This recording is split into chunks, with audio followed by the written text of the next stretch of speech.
pledge allegiance to the flag of the United States of America and to the republic for which it stands, one nation, under God, indivisible, with liberty and justice for all.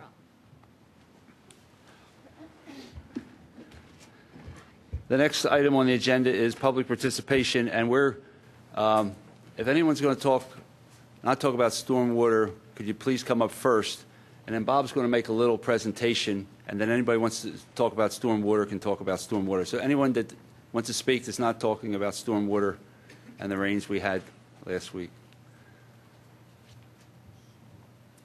Sarah Pilling from the Skunk Hollow Community Garden. Much to our surprise, and we don't know where it came from, we'd like to inform you that we have been awarded the Best Local Garden Prize for the 2012 Best of the Mainline and Western Services. So the township should be very pleased this project's moving along. Thank you.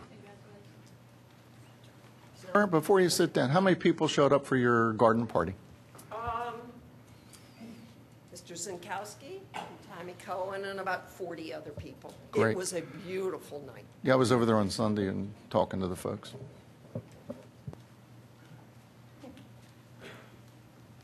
Hi. My name is Jen Chermoli. This is Amy Wilt. I live at 472 Wildhaven. Amy's right next door, 478 Wildhaven. We're here for a request for consideration for a speed bump on our street. We're on the lower end of Wildhaven near Ithan Avenue. We have been working with the Radnor Police Department, Sergeant Flanagan, Officer Stanson. They went through all of their steps for the speed bump. The study they did over the past couple months. We failed the volume. I guess we needed 1,000 cars per day. We had just over 500. We did pass for the speed. We did get the petition signed. And we passed for the variance. Yeah. Exactly. Yeah. So I believe the only thing we failed on was the volume. So we're here to request consideration to have one put in. I don't know. Should we touch on why we think we need one put in? Is that okay? No. No. Everyone in the township would like a speed bump on their street. Yeah. So we set up these guidelines, and the commissioners strictly follow these guidelines. We don't overrule the staff traffic. If you don't meet the volume, otherwise we would have a speed bump everywhere. Well, these ladies have been very professional and very gracious in pursuing this. They've been a delight to work with, and as it's their right to make this request. And I would suggest that I'll make a formal request if this goes on our next agenda so that we can consider it formally and take a vote on it. We can't vote on something that's not on the agenda. Okay. And I would suggest that you, draft a memo or something with your points of why this is a case that would deserve it, okay. which we will all consider, and that at our next meeting we'll discuss it and take a vote. Yeah. Okay. Okay. Well, that's not the way it works. It will be on the agenda when it's on the staff traffic agenda. When they recommend disapproval, that's when we can discuss it and decide whether we want to put it on agenda for a vote. Well, we can put it on the agenda in that way as well. But Well, it will get on the agenda. That's the way we Okay. do it. In other words, when it comes up, staff traffic is going to give us a recommendation. Right. And their recommendation is going to be to turn that down. Right. And at that time, Elaine can discuss it. She can call for a vote, whether we want to put that on the agenda sometime. And if the majority commissioners don't agree with her, then it won't go on the agenda. Okay. So Well, additionally, I'd like to hear a little more from the police at that time about I've driven that street thousands of times. There are some other things that we can look at as a way of slowing people down other than speed bumps. Right up the street from me, you could put a stop sign, for Right. example, if it meets the requirements, and that has its own set of Right. requirements. Right. So I'd like to hear back from the chief and the staff traffic guys about some other alternatives we may want to look into. Okay. We're interested in that as well. We feel there are slow children signs. There is a stop sign at the intersection just above ours. There's no stop sign at the intersection below ours. There's excessive speed, and there's a lot of children. In our segment, there's 11 homes, and there's 15 children. Between the two of us, we have 7. So there's 15 kids in 11 homes, 7 in 2 homes. So there's a lot of kids outside. The cars do speed And also, we understand that we failed on the volume of cars, but it's it's very slow during the day, and that doesn't concern us. That's not when our kids are outside playing. It's the high traffic times, which are in the morning and in the evenings when our kids are waiting for buses and our kids are outside playing. They're the times that really concern us. So the overall volume, Right. although it's important to you, it's like for us and the safety of our children, it's not as important. It's the volume of cars at the peak times when our children are outside playing, as well as the other children in the neighborhood. And we did get a petition signed, and we could have our whole neighborhood here Right. that would like a speed bump also. All right, We thank will you. definitely take it under consideration. And Okay. Bill, we're going to have another one also at our next meeting. I'm sure we will. That's West Avenue, and it's between Banbury Way and Eagle Road. And they have met the warrants in all categories, I believe, except for the distance between the two stop signs at each end. But West Avenue is a speedway. The families have turned over there in the last 5 years. We have many small children. There's almost unanimous backing for speed bumps. I've talked to Sergeant Flanagan on the phone about it, and so I'll get the documentation together for our next meeting, and I'm sure we'll have people from West Avenue here advancing the position. I just want everyone to understand the issue. Right. We could have a speed bump on every street in Radnor Township. And when they were going to put 4 speed bumps on St. David's Road, they wanted 1, but the chief said, you have to put 4 because you got to slow people down. To go over 1, they get mad and they just speed. So you have to put a series of 4. So I went around and talked to 90 families. Do you want 4 speed humps on Midland Avenue, 4 on St. David's Road, 3 on Orchard, 4 on Orchard Way, Ivan Avenue, Aberdeen Avenue, the whole world? And everybody wanted a speed bump on their street, but they didn't want 60 or 70 in their neighborhood, and that's our problem. So we set up these guidelines, which I strictly follow. Right. So you're not going to have my support for a speed hump there. We can work with you, other traffic calming with the police, but we just can't put a speed hump on every block in Radnor Township. We should just not have cars. No, and we understand that everyone wants it. It's just, we really feel where we live is a problem. And we both have orange fences on our driveway. I had a guy with a flag asking people, he was stolen this weekend. In 2 weeks. In Yeah, 2 for 2 weeks. weeks. Someone took it this weekend. They We- stole it. we I mean, really are doing everything we we can. just, we're worried about the kids. I mean, people drive like maniacs. We're all concerned about the kids, and there are a few people that speed, but by and large, as I travel around the township, if people start doing 30 and 35 speed, people are not doing 40 and 45 and 50 on our streets. It's not happening. Our street they are. No.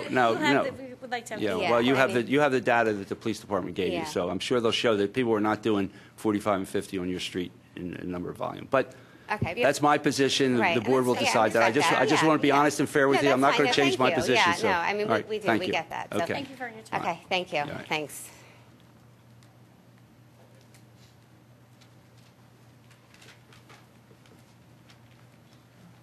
Hi, Dan Skolnick from Wayne. As you all know, last Wednesday we had a blood drive here. And we wanted to thank you for your support for the Carol H. Axelrod Memorial Blood Drive.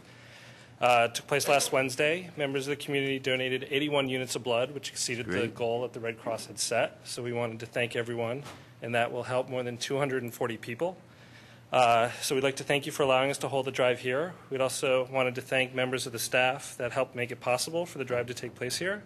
That include Mr. Ziankowski, Jennifer DeStefano, Superintendent Colarulo for making sure cars that were parking in odd places weren't moved away, Jim Corcoran, who helped set up the room, and Jim Doling, who helped with putting our blood drive on the website. And I'm sure there are others that we're not aware of. We appreciate the support we receive from the entire community, and we look forward to holding more blood drives here in the future. Well, thank you for your efforts. Thank you. Community appreciates it. Thank you.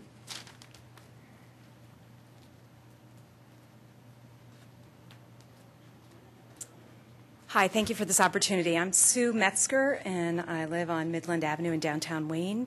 And I'm just here to bring to your attention a recent zoning hearing meeting that we had on Thursday night with regard to putting a cell tower in downtown Wayne, specifically right next to the firehouse. So it'll be about a 120-foot cell tower that does not exist today. What does exist today is a lattice work a tower. I won't call it a cell tower, but a tower that is probably about 10 feet shorter than what they propose to put in. I have. Can we use the fun little overhead? Sure, just set it right there and it'll pick it up.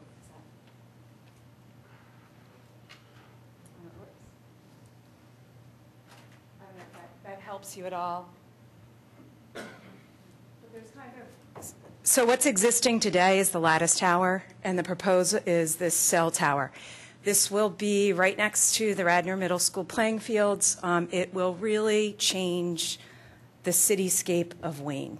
I kind of joke with my parents that the AT&T tower was their generation's mistake, and I don't want this tower to be my generation's mistake. If we look at Wayne, the beauty of it are the steeples, it's not the towers.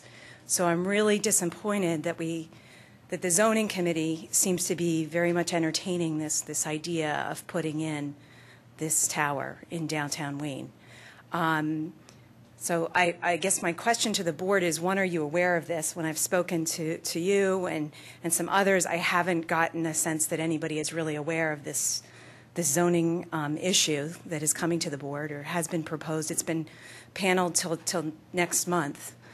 And are we as a community wanting to change the look of downtown and allowing the zoning board to make this decision without all of us being aware of what the choices are? And so that's really just why I'm here. I know that this is a zoning issue, but I also know that you have the right to appeal a zoning decision if it does come to that. So I guess I'm asking you to help me better understand this need for this tower in downtown Wayne. We've asked the manager to look into it for us, and he will be giving us additional information. The public should go to the zoning hearing board meeting. They're a semi-judicial body. We appoint them, but we are not supposed to go to their meetings and speak for or against issues. They make a decision.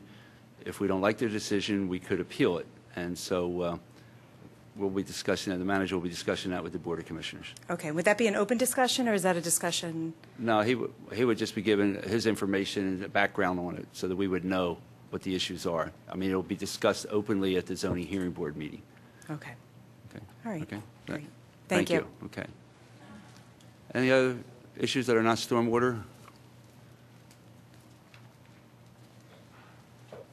Hi, Ted Pollard, St. David's. I'm here to talk to you about Harford Park, where the Cruiser Center is, the doggy park. There's also a little cottage, caretaker's cottage on that property. Somebody has lived there since 1969, and she's been kicked out by the township. And I'm wondering what is going to be happening with that cottage. Well, the plans of the township is to take that cottage down and let it go back to natural state. We don't want to be landlords. And that property, for someone who lived there, she wasn't kicked out. The lease expired, and the property is not, someone should not be living there. And it would cost us tens of thousands of dollars to make it rentable. And the manager has recommended that we, not renew the lease and that we tear that building down and just leave it as open space. How about the garage? There's a big garage there, too. I guess the garage also. Okay, well, that's going to cost the township money. So I have two proposals. Either subdivide that piece off if you can legally because of the way it was purchased, or have a long-term lease on that property. Somebody might want to live there and renovate it themselves.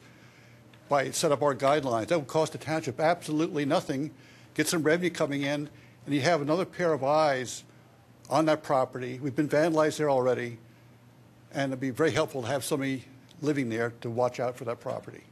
Okay, thank you very much. Good, thank you. Bob, do you want to go into stormwater? Sure. We had another horrific storm.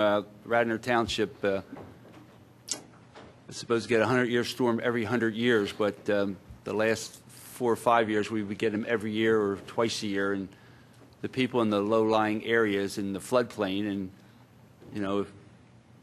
it was our fault years ago. We built homes, we filled in ponds and lakes, and built houses there.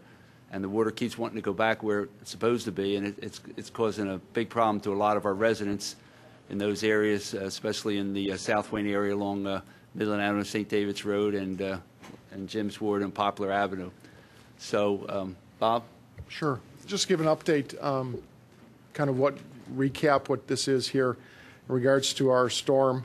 This is, we had pulled this information off of the storm, and unfortunately in that bullseye there, Radnor Township falls within that area in which based on various readings, we received between 2.5 and 3 inches of rain, approximately an hour's time. And I agree with Commissioner Spengler. Use these terms, and no offense to the engineers, but those who call 100-year storms, which means it should be one storm like that in every 100 years. We get those every other week, 100-year storms, 500-year storms. So really, it's really not even relevant anymore to call them those types of storms. We received a number of calls from residents in regards to issues regarding the storm, in which the Public Works Department responded to, either took notes on what had occurred on the particular properties. What we had done to date is we had 8 workers report to duty at 1:30 a.m. on May 16th, along with the Public Works Director, myself. Public Works picked up 5 tons of trash on Saturday. We know there'll be more this week, in which we offered special storm cleanup for that. Public Works crews routinely clean the grates of, or per se, hot spots to and after large rain events. In 2011, 1,150 inlet grates were cleaned with approximately 160 tons of debris removed. Brush pickup is part of this. I know that we're going to be talking about leaf collection and branch pickup and all those types of things. That is all part of stormwater management. We know sometimes people take that as though that's a courtesy. We offer a service. In my opinion, that's stormwater management, because if it's not being collected or it's being put out, it's being put in creeks or areas where stormwater is going to go. We have replaced stormwater pipe on Brookside Avenue, Pennsylvania Avenue, South Devon, and Orchard Way. Based on the Chagrin Valley Engineers report as well, in 2011, for the first time in many years, the culvert under Poplar Avenue had the sediment removed, lowering the elevation of that creek by approximately 2 feet. That is probably back now from the recent storms. We've probably filled that back in. The orifice plate was reinstalled at the design location at the outlet for the North Wayne Field Stormwater Management System per Chagrin Valley's report. Starting just south of the culvert on Poplar and working northward on Gulf Creek sediment removal, we're looking to begin that again. If there is a amendment approved this evening, we plan on getting those crews in, I believe, tomorrow, Steve, to begin that process as well. Bid packages are being prepared in regards to the North Wayne Field system, as well as the Midland Avenue sanitary sewer, which is in poor shape. Again, personnel regularly remove the sediment buildup at the mouth of the North Wayne Field stormwater management system, as well as clean the inlets. The Code Red. This is a system that the Board of Commissioners had approved previously. We know there's some discussion about getting the notification.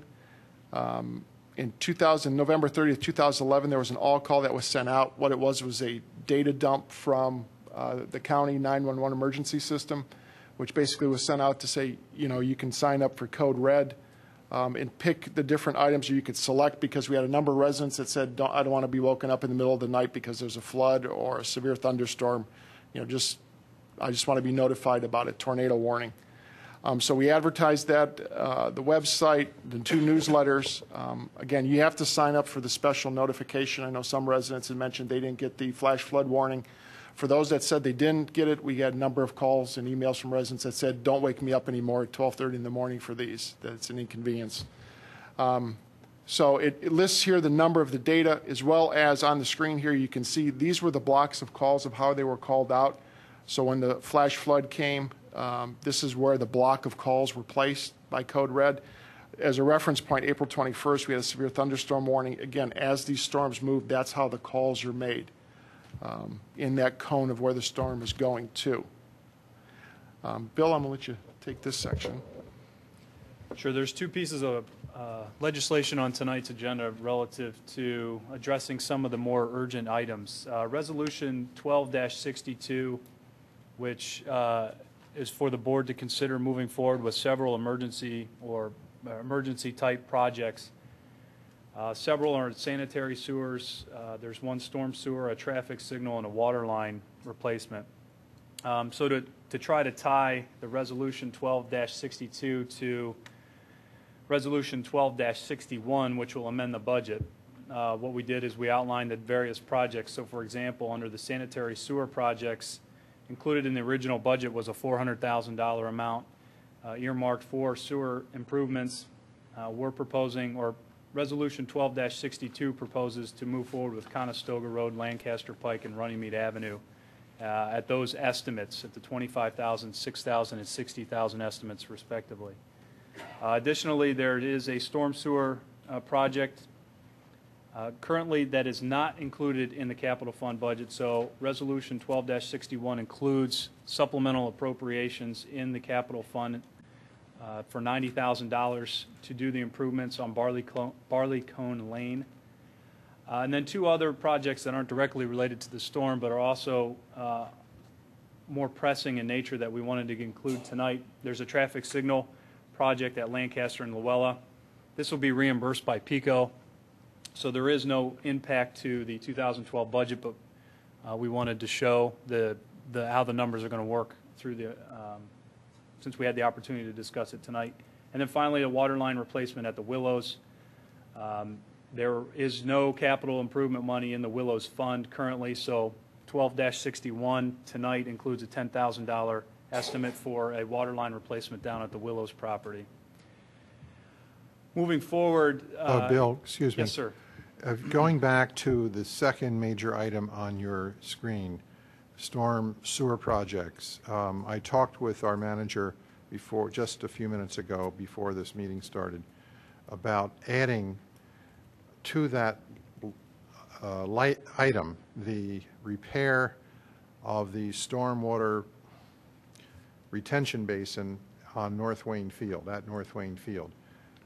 During the storm on Tuesday night, Wednesday morning, the pipe in that retention basin ruptured, and a wall of water, I think maybe not everybody knows this, but many do, a wall of water left North Wayne Field and headed to retired Officer Bruno's house, who's sitting in our audience. And from there, it hit 2, 3, 4, 5 houses on Poplar Avenue. One car was moved 3 houses across the street and down the street. I was in the basement of one property on Wednesday afternoon, and saw the water line at 4 feet 10 inches in her basement, Mrs. Pellerin's basement. So to talk about Barleycone Lane is fine, but we have a major problem in North Wayne, at North Wayne Field. We have serious issues regarding property. There's hundreds of thousands of dollars worth of damage that was experienced on Tuesday night. 4, 5, or 6 automobiles were lost totally, moved from their driveways down the street and flooded out and lost. So I just want my fellow commissioners to know that we need to move very, very quickly on the repair of the retention basin at North Wayne Field. Also included in tonight's budget amendment or supplemental appropriation resolution, which is 12-61, is a $200,000 emergency storm sewer repair budget. The original budget, as it was adopted back in December, did not include any appropriations for emergency storm sewer repairs based on what happened last week and the anticipation of needing to move forward with projects. We're recommending tonight that the $200,000 be included.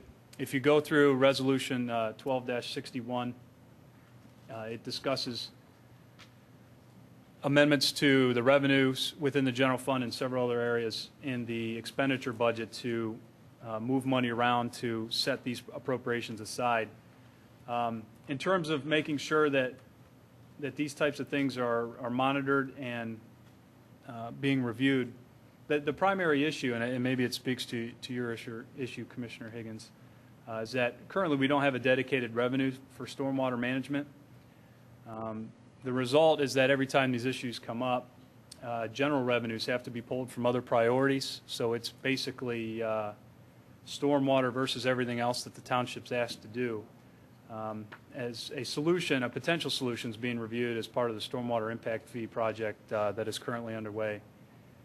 But as long as we don't have a dedicated funding source, this will constantly be an issue that'll be up as these items come up and as these projects emerge. In terms of making sure that the thunder's outside. Making sure that the charter is being followed. Chapter 7.08C says in the event of an emergency, the board may make supplemental appropriations to meet the emergency. That particular paragraph goes on to talk about the issuance of notes. We're not proposing tonight to issue any kind of debt, so that's the only part of that paragraph that's included here. But in this case, we're intending that 12-61B, that we use the charter, chapter 7.08C, to establish these supplemental appropriations for this issue. And then in terms of controlling or monitoring these items from the budgetary standpoint, is that the governance of the expenditures on these are found in Chapter 7 of the Home Rule Charter and Chapter 5 of the Administrative Code. And it basically at that point it's treated in a similar fashion to all the other projects with bidding requirements and at the minimum prevailing wage laws and those kind of things. So it's making sure that A, that the budget's adopted for the projects, and B, that the approval process takes place through the Board of Commissioners. And then finally, just as a note, the township, there's been several purchase orders that have been submitted for these projects that have been held off and will continue to be until the supplemental appropriation is approved tonight, if it's approved tonight. So the fiscal constraints and controls are in place to make sure that A, there's a budget, and B, that that's being followed. And in summary, just to kind of step through a few points here, there's no simple, quick solution to these problems that have existed for a long period of time. I wish there was, that we can say that, you know, we can fix these tomorrow. In my opinion, there's been a lack of real action to address these issues for decades, and it's gotten us where we are now from an infrastructure standpoint. When you look at in the past, comprehensive drainage studies were done in 73, 75, 80, 92, 2000, 2005. The reports did a thorough job of highlighting what the issues are, but some were complete, but a considerable amount were not. This is now positioned the township with a very expensive price tag to this item. Gilmore and Associates working on the Midland Avenue Sanitary Sewer Replacement Project. That is due to be bid out and put out for public bid on May 31st. North Wayne Field Stormwater System is due to be bid out on May 31st. However, and I think this goes to Commissioner Higgins, if the board would like to include this item in the emergency repairs resolution, which we have no objection from, this would cut at least 8 weeks off the commencement of the project, and the total estimated cost is $150,000, and we would include that in this particular the item tonight, in which then Steve would have the authority, if approved by the board, to be able to contact the contractor and within approximately a week to be able to start this work. We're also looking to continue the dredging of a number of the creek beds in the township that began last year and will begin tomorrow if the budget amendment is approved this evening. Given the volume of water that came down in a very short period of time, the number of homes that are located in the floodplains, as well as the required takes of property needed and the removal of trees, structures, buildings, and fences to accomplish the goals of the report, it is virtually impossible for us to guarantee that any of these types of events will never, ever happen again. I think that would be misleading to the public if we guaranteed any of those things. However, we are committed to working on a solution to this. As part of this, the RFP process has been moving forward. We hope to have a recommendation to the Board of Commissioners with a firm that we believe can do this. However, there is a significant cost to complete the study as well as implementing it, which the estimate is at least $250,000 plus. There's no doubt we could be doing more on a daily basis in-house, but current budgets and current staffing levels, again, preclude us from doing that. That's not an excuse. It's just being honest with where we are at on this. There has to be a funding source for these major improvements, as well as the ongoing maintenance and repair of the systems. We can spend a lot of money fixing these, but if we don't maintain them on storms and given the amount of debris that goes through the creeks, through the streams, I know it's Steve and myself, we were out for finding trees and branches and limbs that have been pulled out where they came from in certain areas, the amount of stone that is moved during the volume of, I think Commissioner Higgins, what you talk about, that is moved during these storms. You know, we can't continue on as a Band-Aid approach where we can say, let's nickel and dime this. We can't do that anymore. We're too far along where now we've got to come up with some concrete, firm actions that we're going to take to fix this. The challenge that lies ahead in the coming months, I think for all of us here and the Board of Commissioners, are putting a funding mechanism in place for such improvements.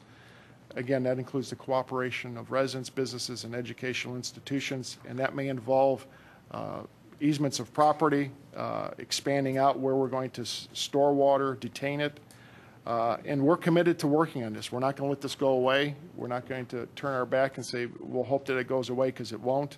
However, there are going to be some very difficult financial, operational, and real estate decisions the board will have to make here in the very near future.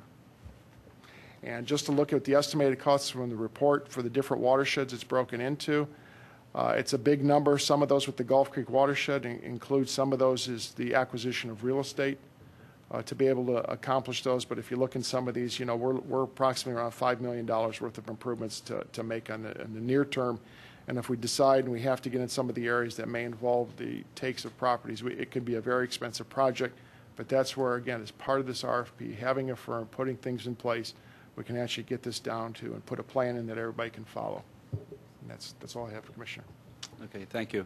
Bob, Bill, just to do a study of the feasibility of a stormwater utility, one of your slides had a figure of $250,000. I don't recall that having been presented informally to the board before, but how do we get that much money into a study? I think from part of this, and this would be part of the negotiations, this was being worked on, I think, prior to or around 2008. And then there's some things that took place in the township which pretty much put this on the back shelf there of looking at a stormwater utility. There was a lot of work that was done leading up to this and pretty much has been shelved. But the survey of the amount of real estate and property that's in town, what's impervious, what's pervious coverage, how is that calculation done, takes time. Steve, I don't know if you want to add something to that. There was, just in general, there was a considerable amount of work to be done to that point between the public meetings, public outreach, the various groups, as the manager stated, determining the method that if it moved forward of how a fee would be evaluated and produced, and if it was based on actual impervious surface per lot, physically going through all the orthos and measuring that out. There's other ways to do it, but that is an estimate of more or less a full-blown process to then come to this board with a resolution for this board to move on or not. Well, a lot of the money would be in topographical studies? A lot of the consultants' time was still in determining, basically getting focus groups together of the partners and players in this, not just residents, but local businesses, staff, many meetings on that end, public outreach that would also tie in with our MS4 program. And again, we didn't get too detailed. These are general numbers that we were looking at, but a lot of this was the time taken through to come up with a billing method of how that would be and what it was based on. Sounds like a very complicated process. I believe it is. All right. Public comment on the stormwater?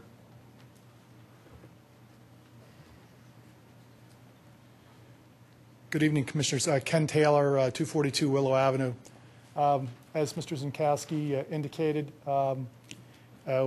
we had an event that produced heights of water while it came quickly that exceeded anything we got in Floyd or any of the other hurricanes that we've had in, say, the last 20 years. I would encourage the board to vote for the emergency appropriation. I would encourage you to include the provision for the funding for the jumpstart of the North Wayne Field project. On the Gulf Creek, we've come to all understand that that is a source of a lot of the problems that we have, and it's on township. It is township property. School district. School district property, but we have access to the property. The process is underway. I think if you want to stop the imminent harm to these folks, that seems to be a good idea to draw your attention to that particular project and to appropriate these funds for the emergency. Regarding the stormwater utility, the 2008 study, I believe, done by a small firm, recommended a per household utility. While there was a lot, including me, that spoke to the fact that that didn't seem equitable, given that a postage stamp lot with minimal amount of impervious surface would be paying the same as an acre and a half with a 20,000-foot house on it, square foot house on it. If the default measure is for this board to need to come up with up to $250,000 of money to research an alternative form that utility should take, I'm going to withdraw my objection to that per household inequitable. I would rather pay the same amount as a guy with a huge lot and a huge amount of impervious service to get this project and get these things funded now. Perhaps part of that appropriation can go into funding, helping this board fund a study to have that utility be assessed more equitably in the future. But we all know, just like with this North Wayne Field project, it's shovels in the ground. Enough with the studies. We need to get something done. We need to get the work done. We have people who've come out along the Gulf Creek volunteering their time to clean debris from the stream banks to expand its volume and capacity.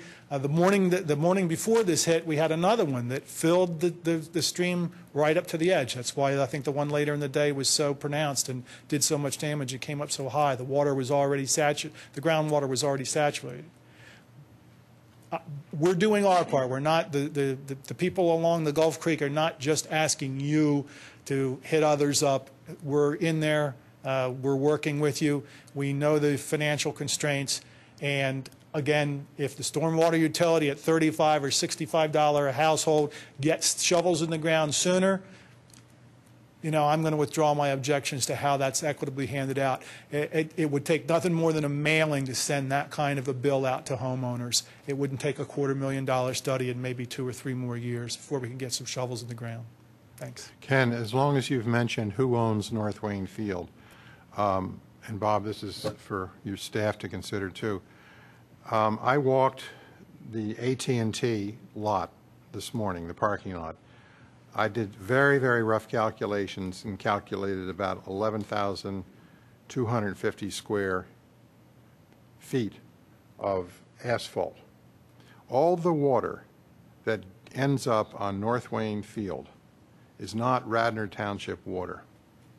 It's AT&T water and to a lesser extent Amtrak water. So I think we need to get creative at some point and look to our corporate neighbors for some help to find a way. We're going to have to spend $125,000 now, it looks like, to fix the retention basin problem at North Wayne Field. But looking beyond the immediate horizon, we need to get creative with our corporate neighbors and ask them, let them understand what's happened. They can talk to the people on Poplar Avenue, talk to the people on Walnut that lost cars. Because basically of their water, and talk to them and find a way to get them to understand the problem and then help fix the problem for us. But I think the North Wayne project would be the township setting a darn good example for those corporate or those institutions, whether they have stormwater management systems that were approved as part of their development plans or not. Whether they're maintaining and there's been some sort of proof of the efficacy of their projects is one problem. We need to set the example by getting this North Wayne Field project. The AT&T stormwater management system is 4 exit drains on their parking lot going under the Amtrak railroad and into our field. That's how they're controlling stormwater. Thank you. Thank you.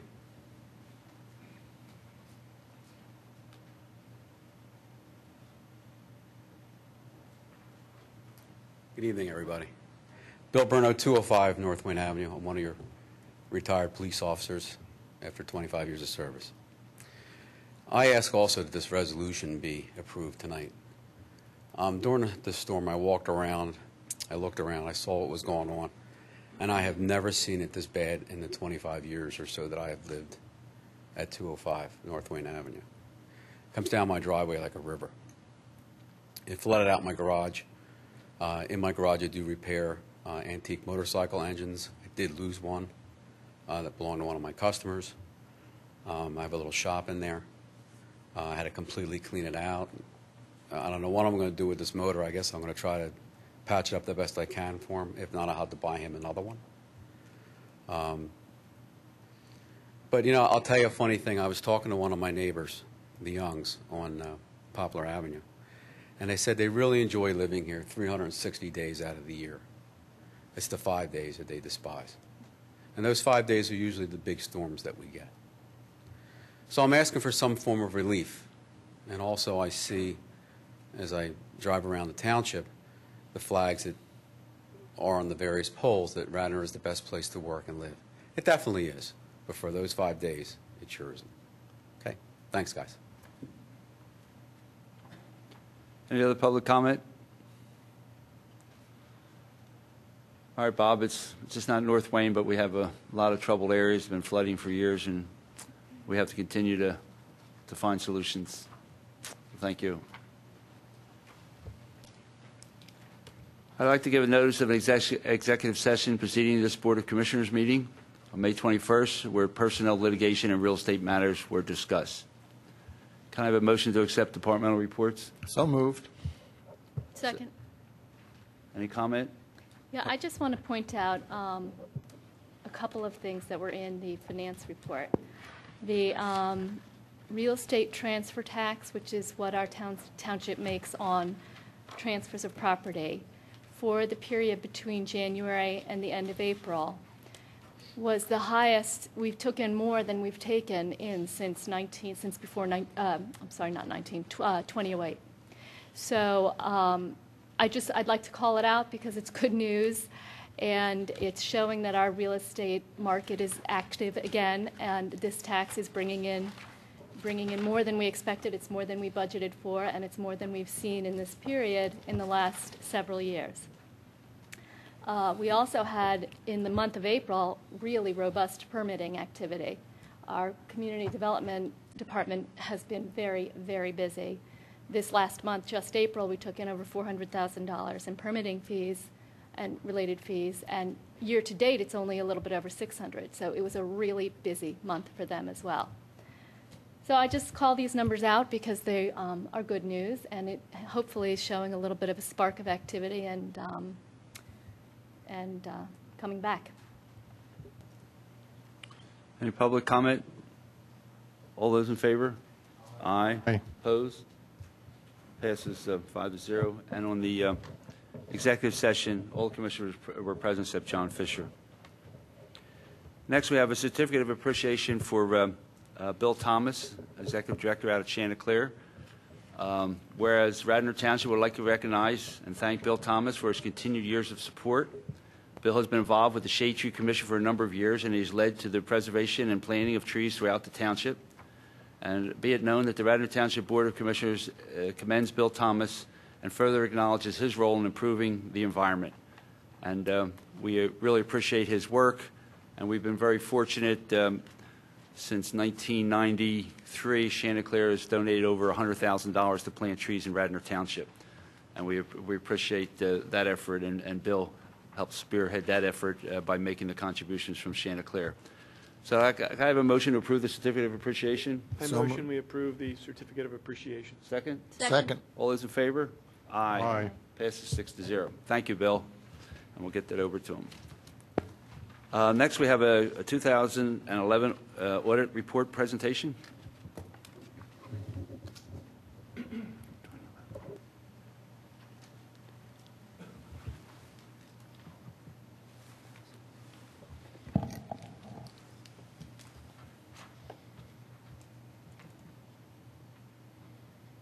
Did I do a good job there, Bill?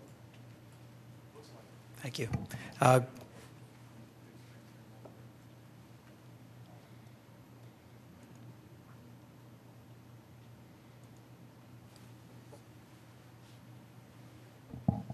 We wait for the big screen. Okay. All right. Well, I'll just say, let there be light. Oh, well, I don't have any power.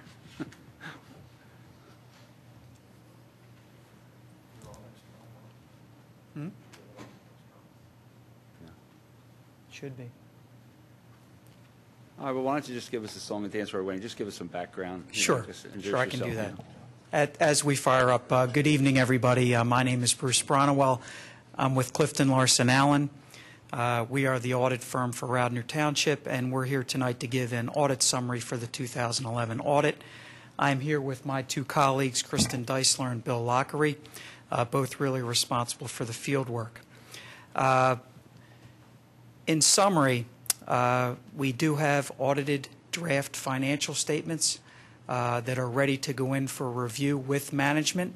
We're just waiting for management discussion and analysis.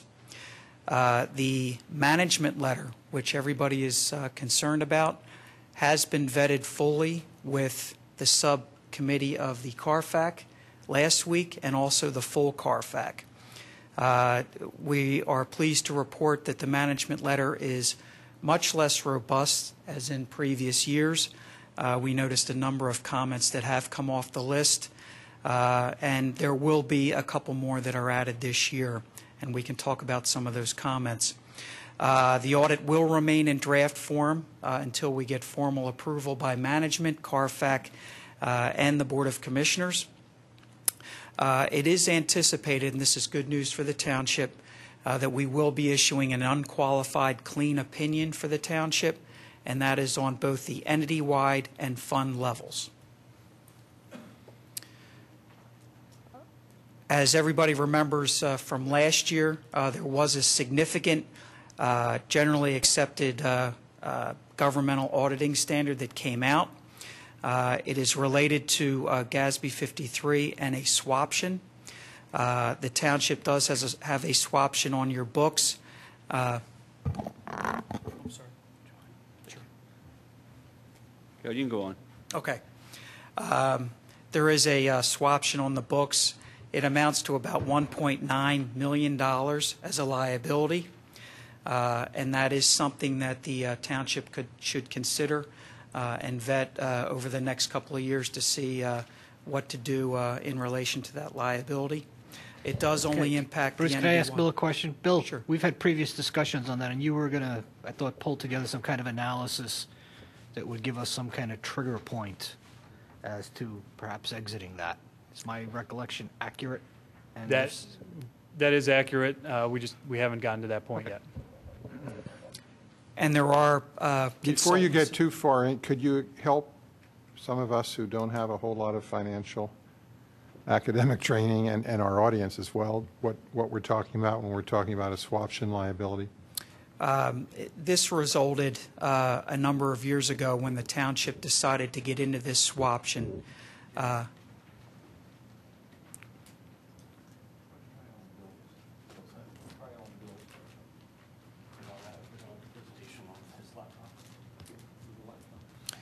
And back then, when interest rates were low, the Township made a financial decision to get into this swaption.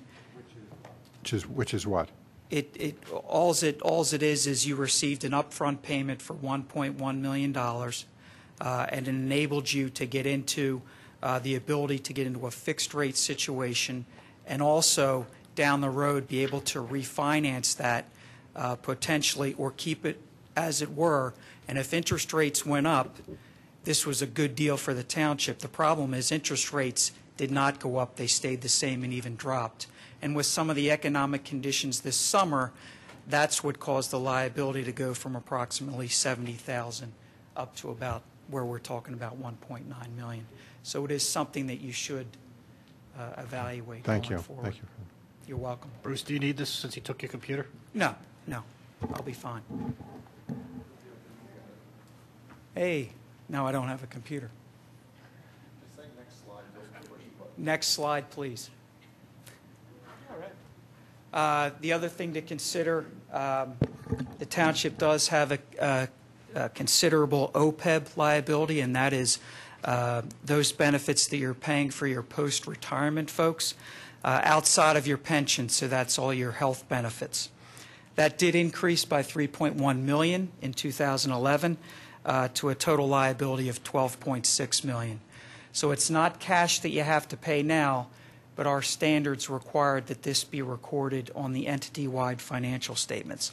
And it is something I know the Township, Bill, Bob are looking into and making sure that going into the future you have adequate resources to fund this liability. Your entity-wide net assets are a negative $10.7 million, mainly due to this OPEB liability. And again, this came on the books a couple of years ago. The good news is that your unreserved general fund balance is about $6.6 million.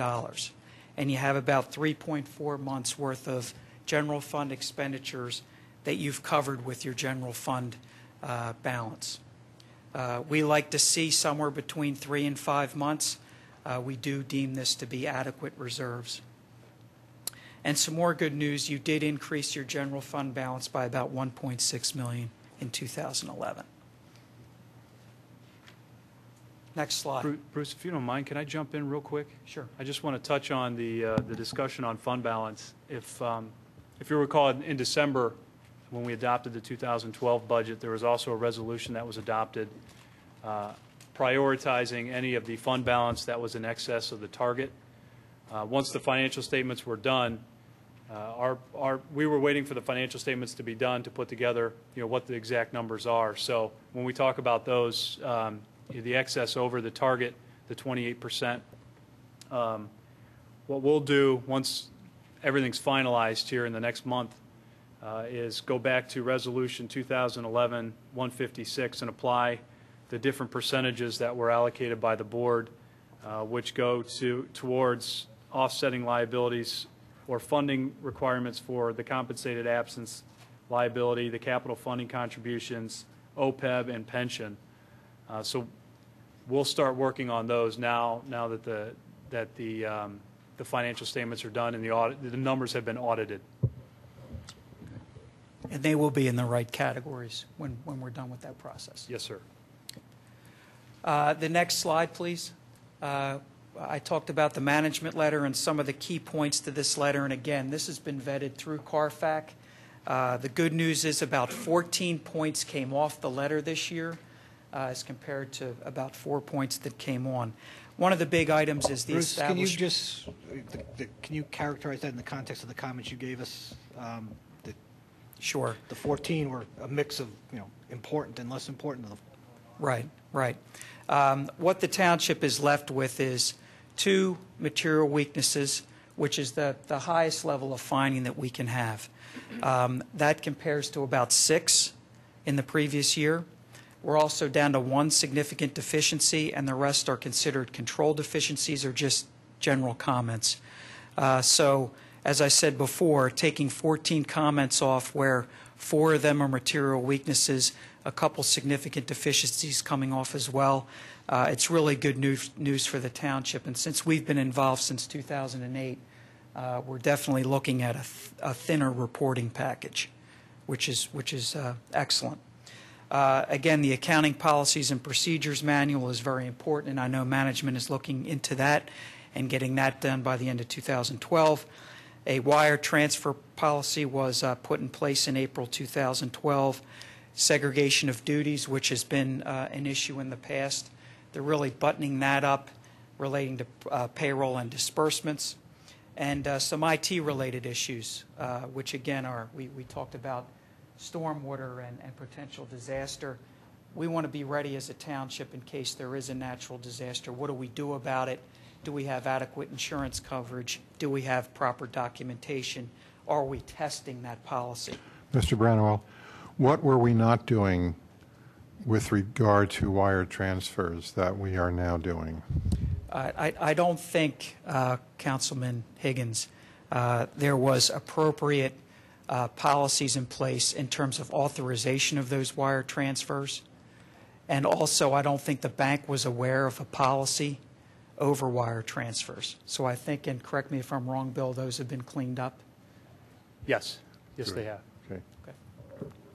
And then finally, we talked about the whistleblower policy. You do have a whistleblower policy in place, but we feel that it probably needs to be modified with the implementation of CARFAC, possibly a hotline. Next slide. Our required communications, and that's really to CARFAC and to the commissioners, our responsibilities under our standards, and then the key part of this slide is really your key estimates. Everybody here has to understand that your financial statements are not all actual numbers. We have to do a lot of estimating, and management does that estimating, and we have to sign off on that. when you talk about your pension liability, your OPEB liability, your swaption, depreciation, things like that are all key estimates. So know that it's not all an exact science. Next slide. The remaining timeline, we are looking to have full drafts available to management by the end of this month. Final approved financial statements by early June of 2012 this year. And then your GFOA submission for the Standard of Excellence program by the deadline, which is June 30, 2012. You have not participated in this program since 2008, so we're happy to help get you back on track with that program. Thank you. Any commissioner comment? Public comment? Thank you. We Thanks appreciate very your much. presentation. We look forward to your report. Mr. Chairman, if I could real quickly over here. Sure. I just in light of Bruce's presentation and where we're at in terms of satisfying a lot of those management letter comments, I just want to take a moment real quickly and thank the members of the Citizens Audit Review and Financial Advisory Committee. If you'll recall, they were appointed late last summer and really got to work at the end of last year's process. So this is the first cycle where they have been involved almost from the get-go, and they've had a tremendously positive impact to reviewing these, working with the Finance Department and the Township as well as the auditors. So I'd like to recognize those volunteers for their help. And then also the members of the Finance Department and the other departments that worked with us in satisfying some of these audit comments too. It was obvious that it was a priority coming out of last year's audit to get these, to start addressing these items in short order. And everyone administratively and with the CARFAC worked together to do as much of that as we could, noting that there's still some work to be done, and we'll see that through as well. We appreciate that. If the members of CARFAC want to stand up, we'd appreciate it. We can't pay you, but we do appreciate your work.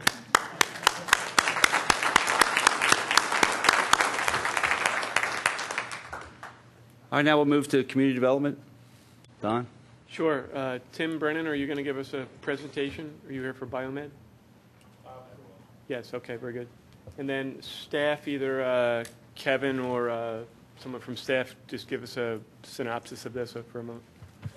Sure. What this is Biomed had approached us back some time ago about Senecor with them leaving, and really speaking about a developer and landowner here who's willing to work with the township as well as for their own benefits with developing that property redevelopment and utilizing their talents and their abilities to bring something back to the township here to kind of shorten that time period when Senecor does leave. From an economic development impact has been outstanding, and they have been working very hard, and they have brought in my opinion, a very good proposal here for the township that hopefully the Board of Commissioners will look at, provide some feedback, and then continue to move through the particular process here. So I want to thank them for all their efforts here in working with the township on this. Thank you. I'm Matt McDevitt, Executive Vice President of Biomed Realty Trust, and also one of the founders. As the summary there, we are unfortunately losing Senecor. We'll refer to Senecor as Senecor, but it's actually Senecor's name is now Janssen, wholly owned subsidiary of Johnson & Johnson. So as we kind of were, unfortunately put on in this position, we kind of looked at this. But first, what we did was next slide.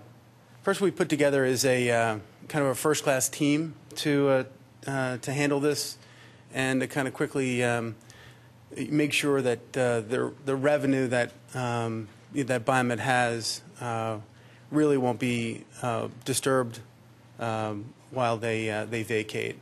Senecor's lease does expire in March 30th, 2014. They have announced that they are vacating the property through the 2012-2013 timeline. But they do control the property through that lease period. So essentially what we're really faced with is really kind of a summary of, it's really the wrong product in a great location. Okay, this is a life science building. This was Cenecor's main research facility for a long time, and actually it was a mission critical facility for them. Still is, but essentially what we've done in our findings is really what we need to find is actually the right product in the right location.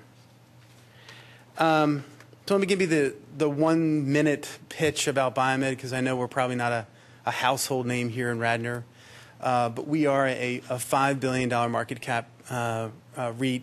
We do focus and specialize in life science real estate. We do that in actually 7 core markets. On the West Coast, it's San Diego, San Francisco, and Seattle. On the East Coast, it's Boston, New York, New Jersey, Pennsylvania, and Maryland. We have about 12 million square feet of this product type, and we have other assets actually here in the Pennsylvania market as well. We're an investment grade rated company, and we've been around since about 2004. And this asset absolutely was actually was one of our IPO properties. More importantly, we're a full service developer. So essentially we have tackled projects that range in scale, as you see in the top one there. That's the Center for Life Science Boston. That was a $700 million construction project that really is right in the center of the Longwood Medical Community, also known as Harvard Medical. It's an 18-story tower. It houses Beth Israel, Deaconess, essentially all of the Harvard teaching hospitals. Second one down is to the left there is 650 East Kendall. It's a 300,000 square foot spec project that we brought up from the ground. And then another sampling one is up in New York, where we integrated a new three-story but 3 buildings, about 300,000 square feet into an existing project. Just give you a flavor of kind of the complexity of development that we are capable of doing. So as we kind of took this project on, there was a couple things that really jumped out at us when we were really kind of looking at the market. And a couple of those things that jumped off the pages were, and when I refer to this market, I'm referring really to the Radnor market, right? This Radnor market is defined in that it's about a 2.3 million square foot market. But really what jumped out at me was, if you're a 50,000 square foot tenant today and you're looking for space, you have one option. If your requirement is 60,000 square feet, you have no options. And on and on and on. The other thing that really jumped at us was, as you look around the region, this vacancy rate is about 6%. That's pretty healthy for an office suburban vacancy rate. And the last thing that jumped off the page was the age of the properties that are in this market. Arguably, I gave some samplings here, but the newest office product is really 1983, is really when Radnor had new office product. 555, which is known as the top building in this area, built in 1973. So as we looked at our site, and let me kind of run through this. This is the existing condition right here. So B1 essentially is the main research facility. That's the 5-story building that houses all of the lab space. B2 is essentially the admin that's connected to that. B3, B4 are actually unutilized buildings. B3 is actually under lease to Centacor, but they've never occupied it. And B4 basically is they control it because essentially they have 100% of the operating expenses. So they've essentially optioned that building. So as we looked at the fact that they're leaving, we would have normally just looked at this as a redevelopment play, where we probably would have taken down B4 and B3, and then maybe tried to redevelop around the research building. But as we look at the market a little closer, and you can see this slide, this kind of regional market momentum slide, we basically view the Philadelphia region as the pill belt. But unfortunately, that's a corridor, and today the life sciences industry is really moving into clusters. So essentially the research that used to be housed here is, one, either moving out back to the campuses, or it's actually moving to the Boston region, specifically Cambridge, or it's moving to the Bay Area.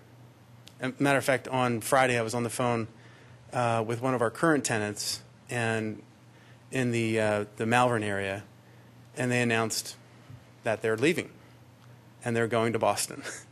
So it's unfortunately a trend that we don't want to actually fight.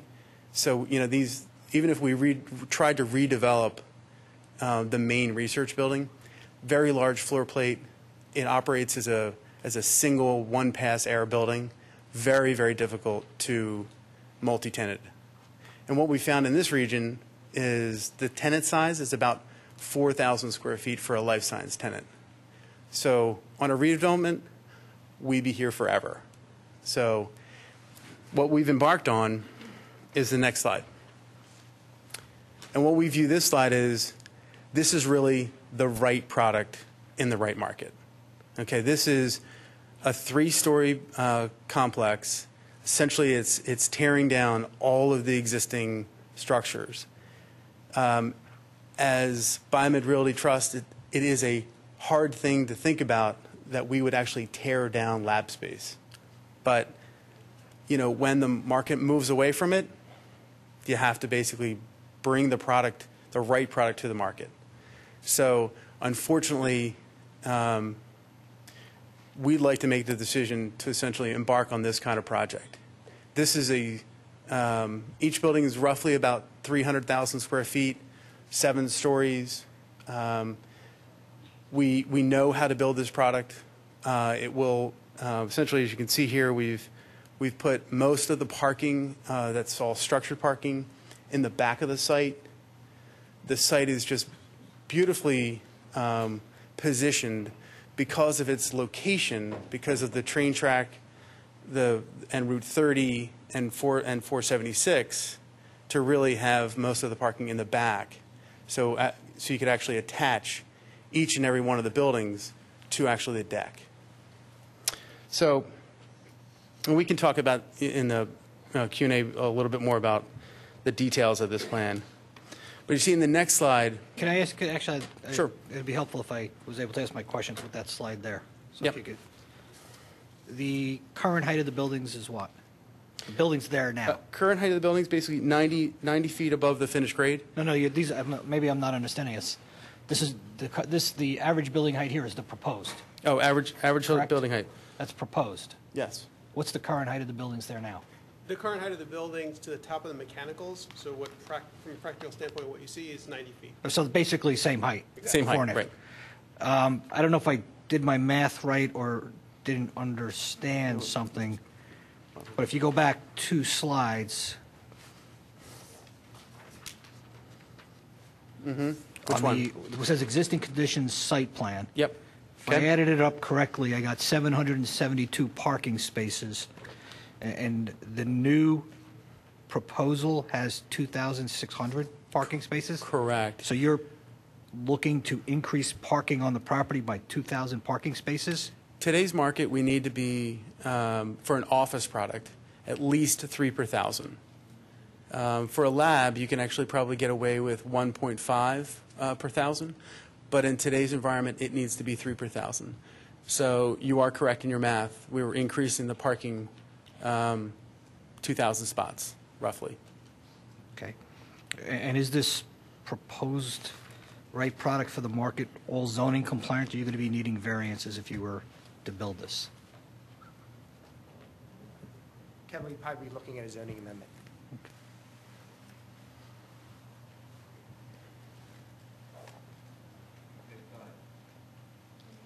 I'm finished, yeah. Oh, you're finished. Oh, okay. I'm finished. You can go to Q&A if you want. Right. We're already there. I have some questions. Sure. So what kind of tenant needs 50,000 or 60,000 square feet? Like what kind of businesses are you anticipating using that kind of space? Sure, we've done some soft marketing. Clearly we don't have any approval.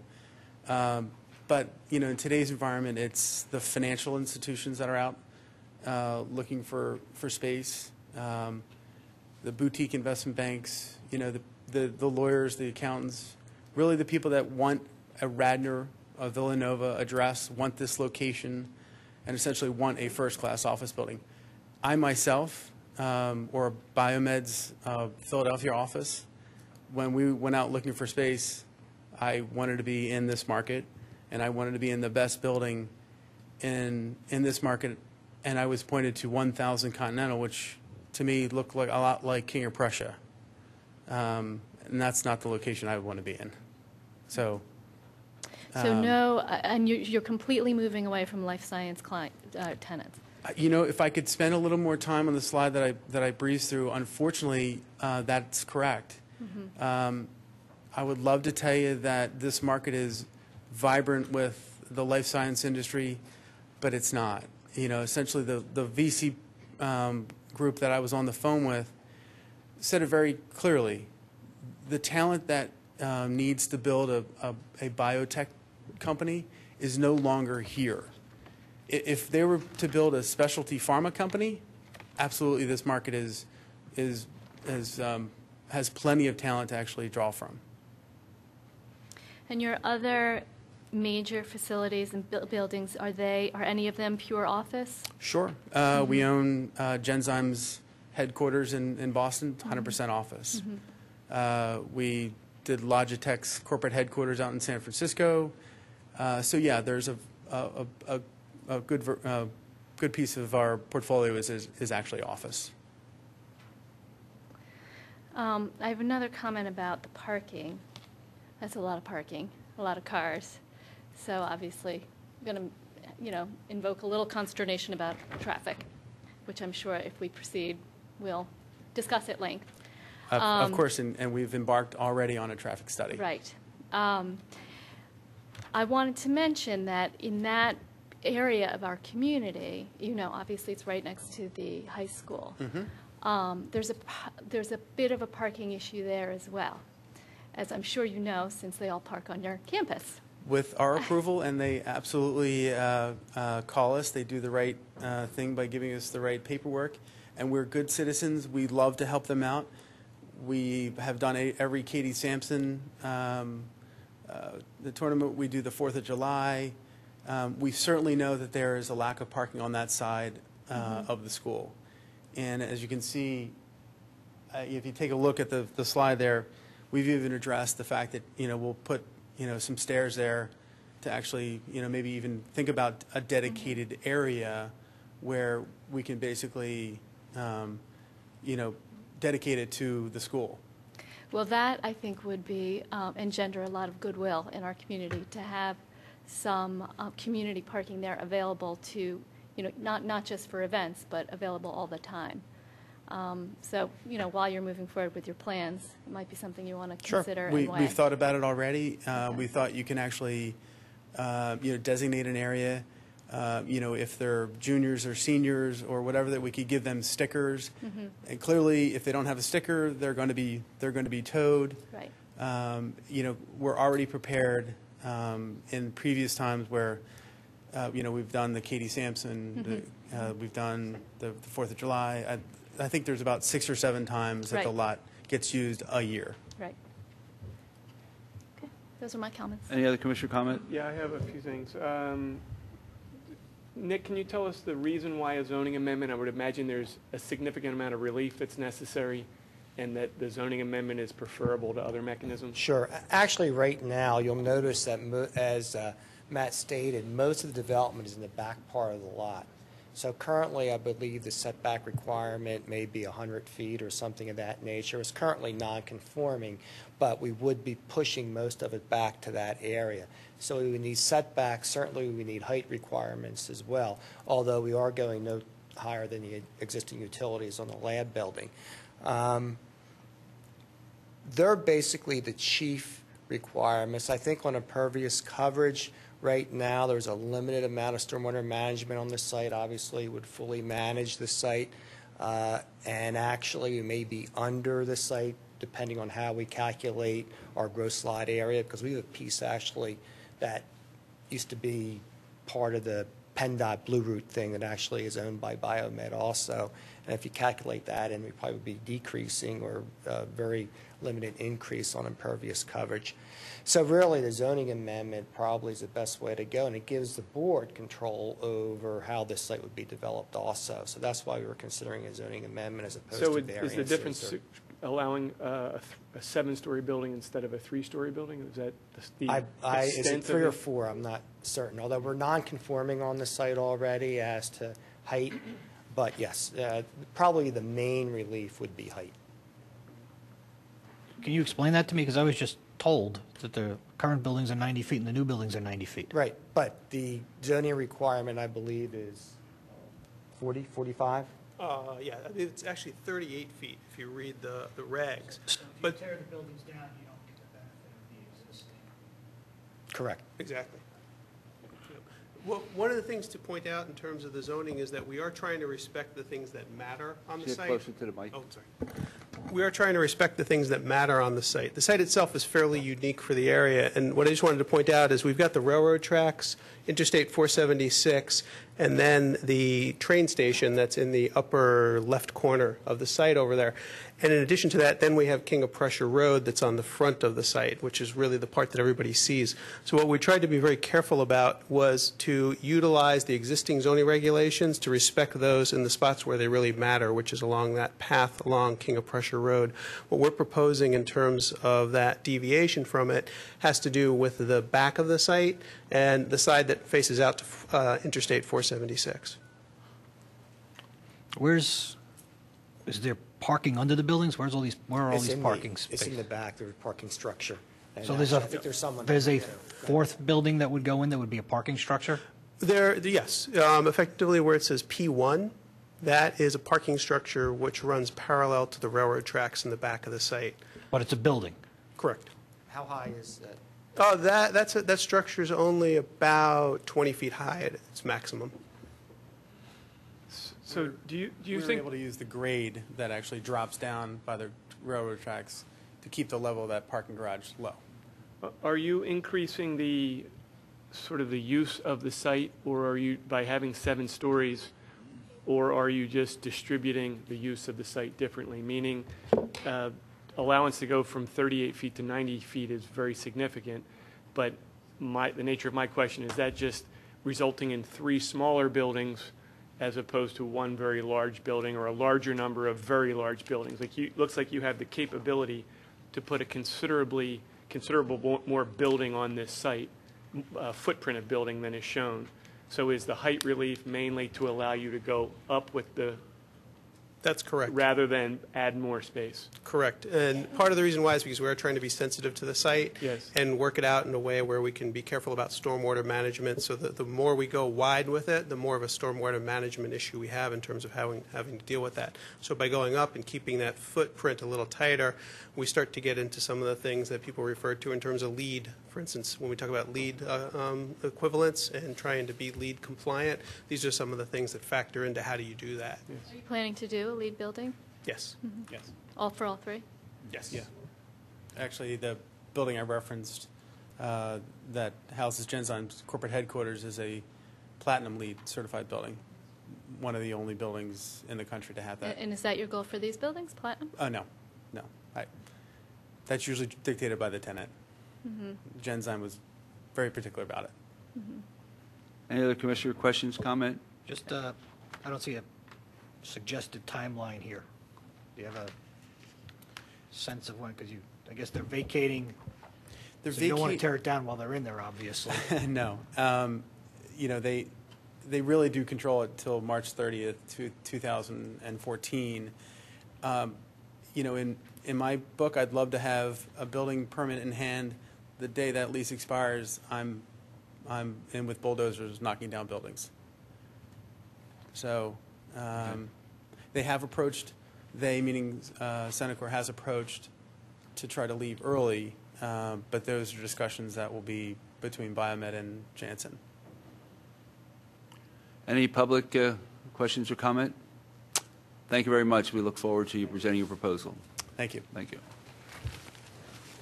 John Rice, for item B, are you looking for action for us tonight or simply to announce that? That ordinance was advertised for tonight, but it's not ready for any action at this point. It's the Township Planning Commission made a few suggestions. It's going to be revised and then sent on to Delaware County. So what I would ask the board to do is to just continue the hearing on this until your meeting in July. Okay, so you don't need any formal action, or do you need a Motion motion? to continue? Yeah, a motion to continue it to I July. motion that we continue the hearing until when? Whatever your meeting is in July. Until the July Third meeting. Tuesday in July? Till the July meeting. July meeting. What? Second. All right. Any other commission comment, public comment? All in favor? Aye. Passes. Aye. Oh. Okay, and I'm, You have some public comment? oh, I'm sorry. Sorry. I'm Colleen Price from 352 Shimoni Road, and I did go before the Planning Commission about this ordinance. I actually spoke with, I get his name wrong, I think it's Peter Nelson, after the Planning Commission, and I think the idea of having this ordinance is like if there's some sort of freak occurrence, which evidently we got stumped once in the last 20 years where someone came up with a bed and breakfast, it wasn't in zoning, they wanted to kind of have a place where you put that. So I asked Peter Nelson, what do most townships do? And Lower Merion doesn't do anything. They pretty much pigeonhole stuff, and if it doesn't fit, you go to the zoning hearing board. So is Tredifferent. So why are we doing an ordinance that... Can I suggest you have a conversation with John Rice, and John can You know- inform him? Well, I mean, the simple question, I think you asked the same question, and you got the same answer from Peter, and I think from the Planning Commission members who you've spoken to, is the township has had a bed and breakfast and also was subject to a possible billboard issue. And we dodged the billboard issue. The bed and breakfast issue came in. And there's other uses out there that, unless we do a total rewrite of this zoning ordinance, that we may be subject to in terms of a challenge, that somebody could come in and put it in a place that's not appropriate. That's all it is. You know, I hear you, but when I asked him, what do you normally do with that? He said, if one of these issues comes up, like a billboard, what you do is you put it in the smallest zoning area that's got the highest density of use. It goes in the industrial area. It goes in the high office use. It doesn't go in 700 acres of planned institutional. We're going to follow the advice of our solicitor who's recommending this, so we'll continue to discuss it. But you put it on the hearing, so I think you should hear some points about Okay, sure. really Well, the dangers about We're this. continuing the hearing, yeah. Okay. You know, and the way it's written here, if you come in with something that's not specifically defined, which I could come in and call something a campus bookstore, well, what is that? Well, it's not in our zoning code. So now a college gets to come over and say, well, it's not adequately defined, and the zoning officer can just provide for it. Boom, it's in there, and then it's supposed to be under whatever the requirements are for that zone. Well, what would the parking requirements be for something that's never been categorized before? I think this is a very, very dangerous ordinance. And if the idea is to worry about small quirky things that rarely happen, you take them and you put them in the industrial high office use. And don't spread it throughout the township. It's in office areas, it's in PI, it's in R6. I mean, it just doesn't make any sense, and it's not what anybody does besides Radnor. So I really, really think this should be tabled or really limited. Thank you. Thank you. Any other public comment? All those in favor? Aye. Aye. Passes 6-0.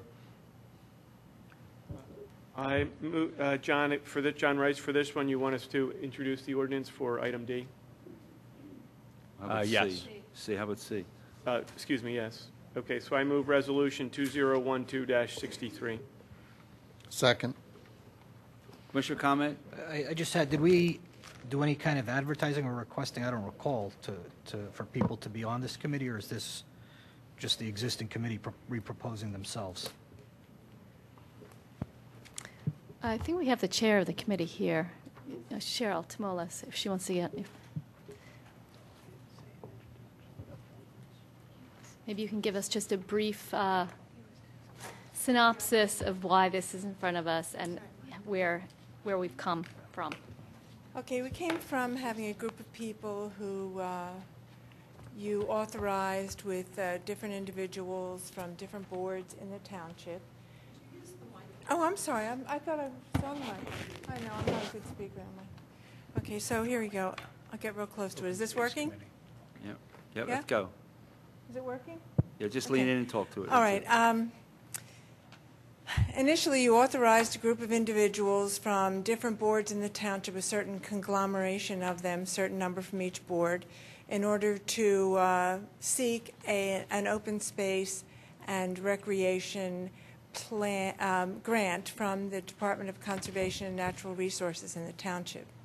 Those people worked on the plan, worked on the submission of not the plan, but rather the submission of a request, and DCNR awarded that to us. Since those people worked so hard on getting the grant and were familiar with the subject, it seemed appropriate for them to continue in this regard. Who made that decision?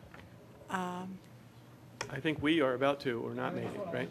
But who made the proposal that it's the exact same decision to propose the exact same people?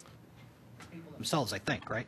Commissioner, if I could add to this, when the initial resolution was put together for the Implementation Study Committee, it was a resolution that included the application for the grant as well as the implementation of the grant through the preparation of the plan.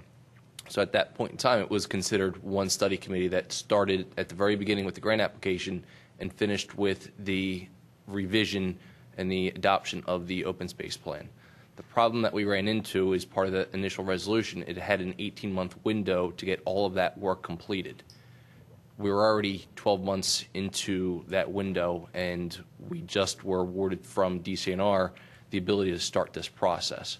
So one of the items dealing with this is to reinstitute that committee, get it approved through DCNR so that we can actually start the work on the plan in earnest. See how easy that was, Cheryl? Yes, thank you so much, Kevin. Okay. Thank you. Any other commissioner comments? Do we have a motion on the resolution? Yes. Do we have a second? Second. Public comment? All those in favor? Aye. Passes Thank you. 6-0. And I want to say one thing. Stormwater management is related to open space, and I think it will only be a good thing for stormwater management. Thank you. Okay, we need John Rice, for item D, you're looking for a motion to introduce the ordinance tonight? Yes, this came out of community development and your building inspectors. My office worked with Kevin's department, and this is just to be introduced tonight. It'll be advertised for your June meeting. Very well. I move the introduction of ordinance. It doesn't have a number on it, though. Who does it? It just says 2012. What's the number? Do we need to put a number in it? It doesn't have a number, or I just state it by name? 2012-6. Okay, very well. I move the introduction of ordinance 2012-6, amending. No, the one above was 2012-6. This has to be a different number. We can just hold off on the number, right? Yeah. Just say Yeah, what I it don't is. Read the title. I don't think the number's Yeah, so necessary. I move the introduction of the ordinance amending Chapter 156 of the Radnor Township Code. Second. Commissioner comment, public comment, and it's all the other things in the, there. All those in favor? Aye. Opposed? Passes 6-0. And Bob, I understand the substance of item E, but what's the meaning of motion to consider approval? What is it that you're looking for tonight? I think this is one that Kevin had looked at and was bringing here in front of the board for approval. Kevin, if you want to, with the banners. Sure, I believe, I'm not quite sure if Jim is here tonight.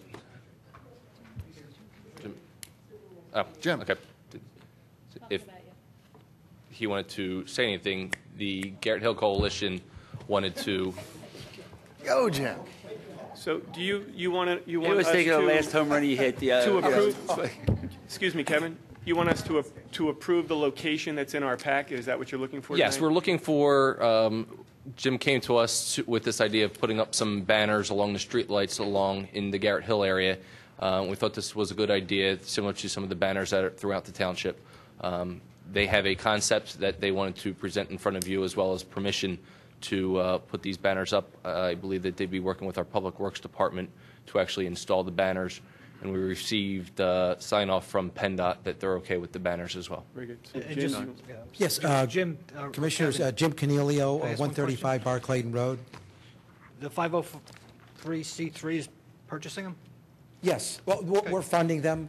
You want to introduce yourself? Yeah. Hi, I'm Nancy, line 149 Lowry's Lane, and we represent the Garrett Hill Community Enhancement Trust. We have some funds to apply to the project. How many banners we can put up is somewhat governed by how much money we have.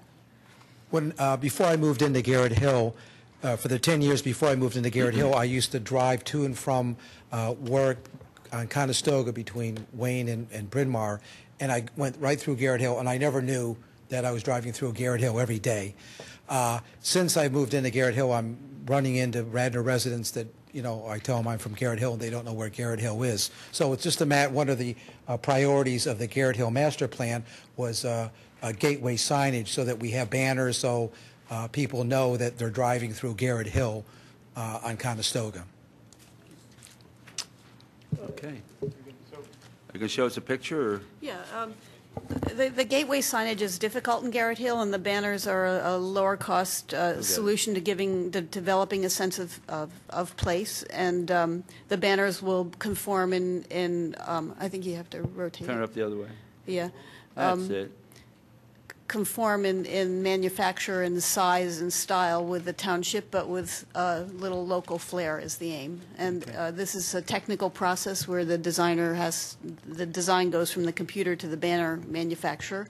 And we have a local graphic artist who's kindly developed this plan, but it's tentative. It's not settled. I think the concept is probably settled, but some of the detail may vary. Right. And we've also have 10 locations. We like to fund 10. We have enough money for 10, fund 10 signs, and we do have a location. Oh, Map is Google not so good, but X marks the dots. 7 along Conestoga and 3 along Lowry's Lane. Garrett Avenue. Okay. And, you know, Kevin Kochansky has been excellent in giving us guidance and help, and I understand he's gotten approval from PennDOT for the ones along Conestoga, which is a state road. Yeah. So we would ask that the commissioners approve this, and, you know, the Public Works Department. The signs are double-sided? Yes, they would be fabric signs, double-sided. I motion we approve the placement of the signs at the locations identified. Second. And the sign. Any other commissioner comment? And just John Fisher's in approve. He wants this done too. Oh, correct? yeah. Because I'd hate to do that. I think it's a safe bet. He'll approve it. Any public comment? All those in favor? Aye. Aye. Opposed? Passes 6-0. Thank you for your Thank good you, work. Commissioners. We appreciate it. All right, and I move the approval of Resolution 2012-59, which is a settlement agreement with White Dog Cafe. I have a second? So I'll second it. Jim. Someone raised their hand who seconded it. Jim. Okay. I have a motion and a second. Any commissioner comment? Any public comment?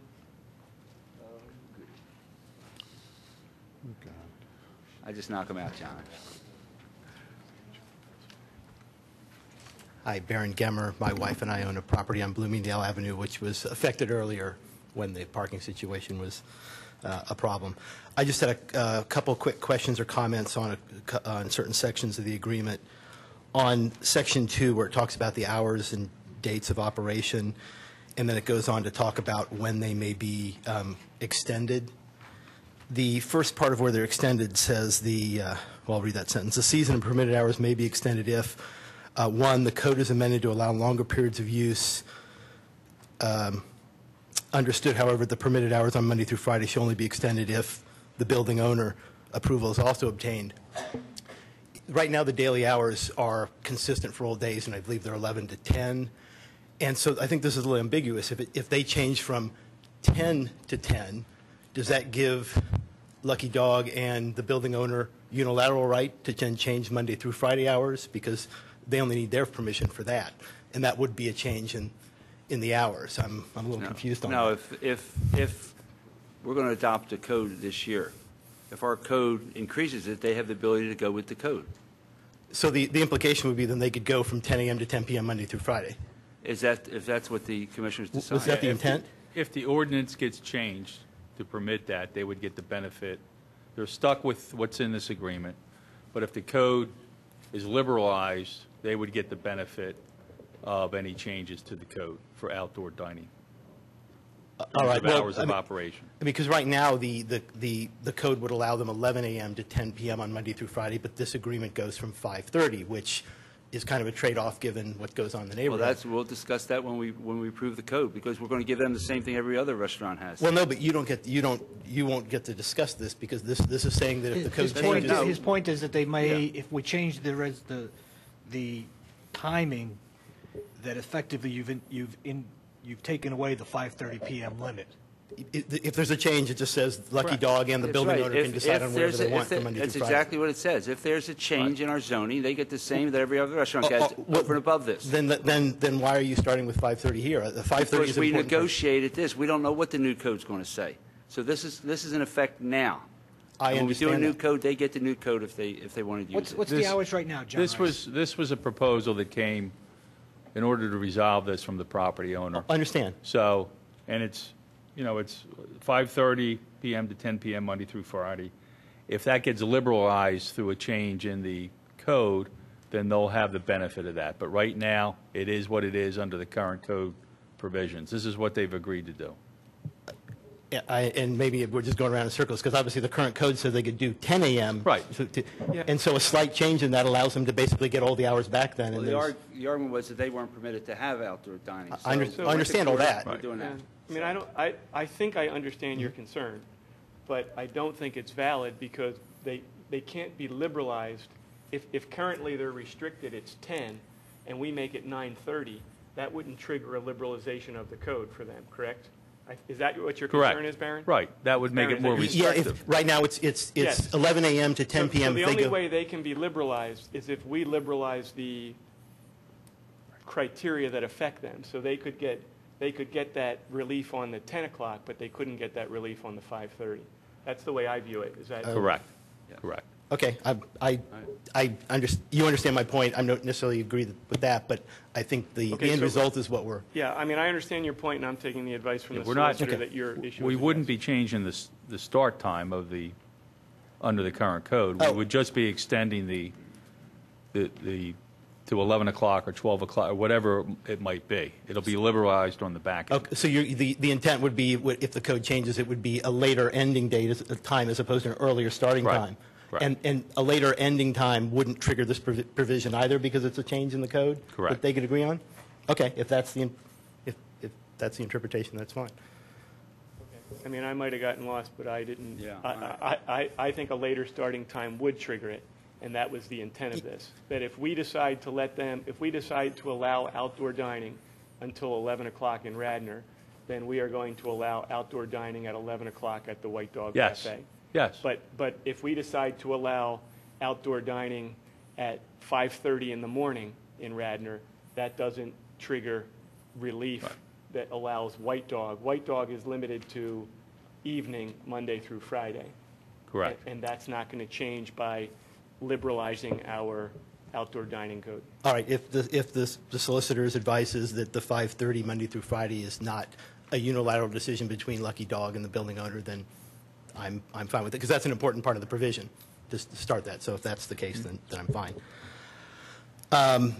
Section 3 about the employee parking, I had a question here. It talks about consistent violations of this policy will be a violation of this agreement in order of the court and may subject Lucky Dog to per diem fines and penalties for each day of violation.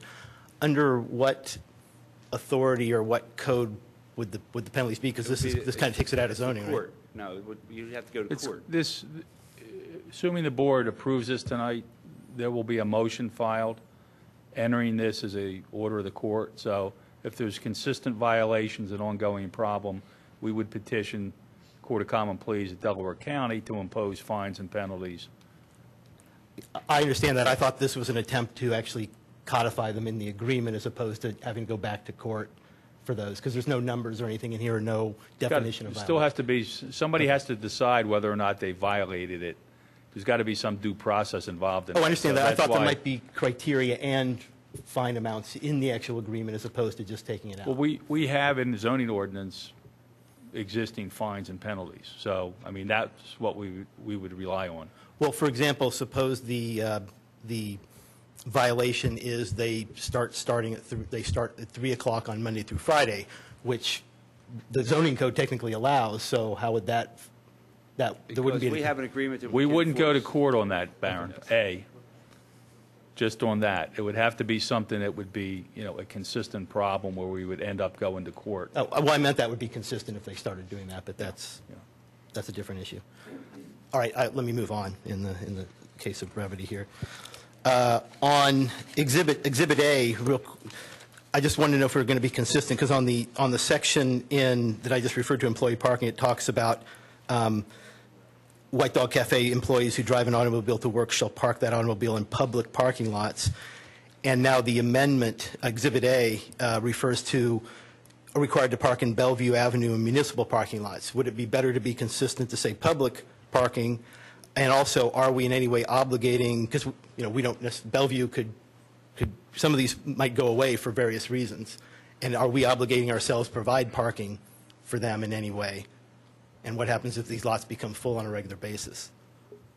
They'll have to use meters. It's a lot of what ifs, but I mean, the intent both in this policy, which they're obligated to provide, and in the agreement themselves is Bellevue's full, the employees have to find public parking lots to park and not on the streets.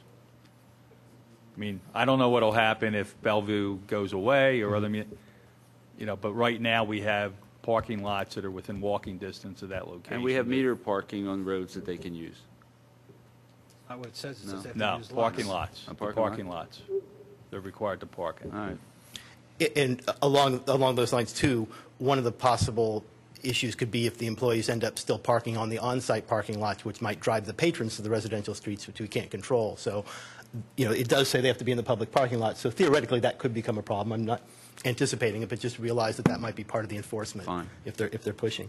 And then one last question on the this agreement, since it's what does this agreement survive in terms of if Lucky Dog or ends their lease, or how does this compare to, let's say, a grandfathered nonconformity if things change in terms of a new outdoor dining amendment?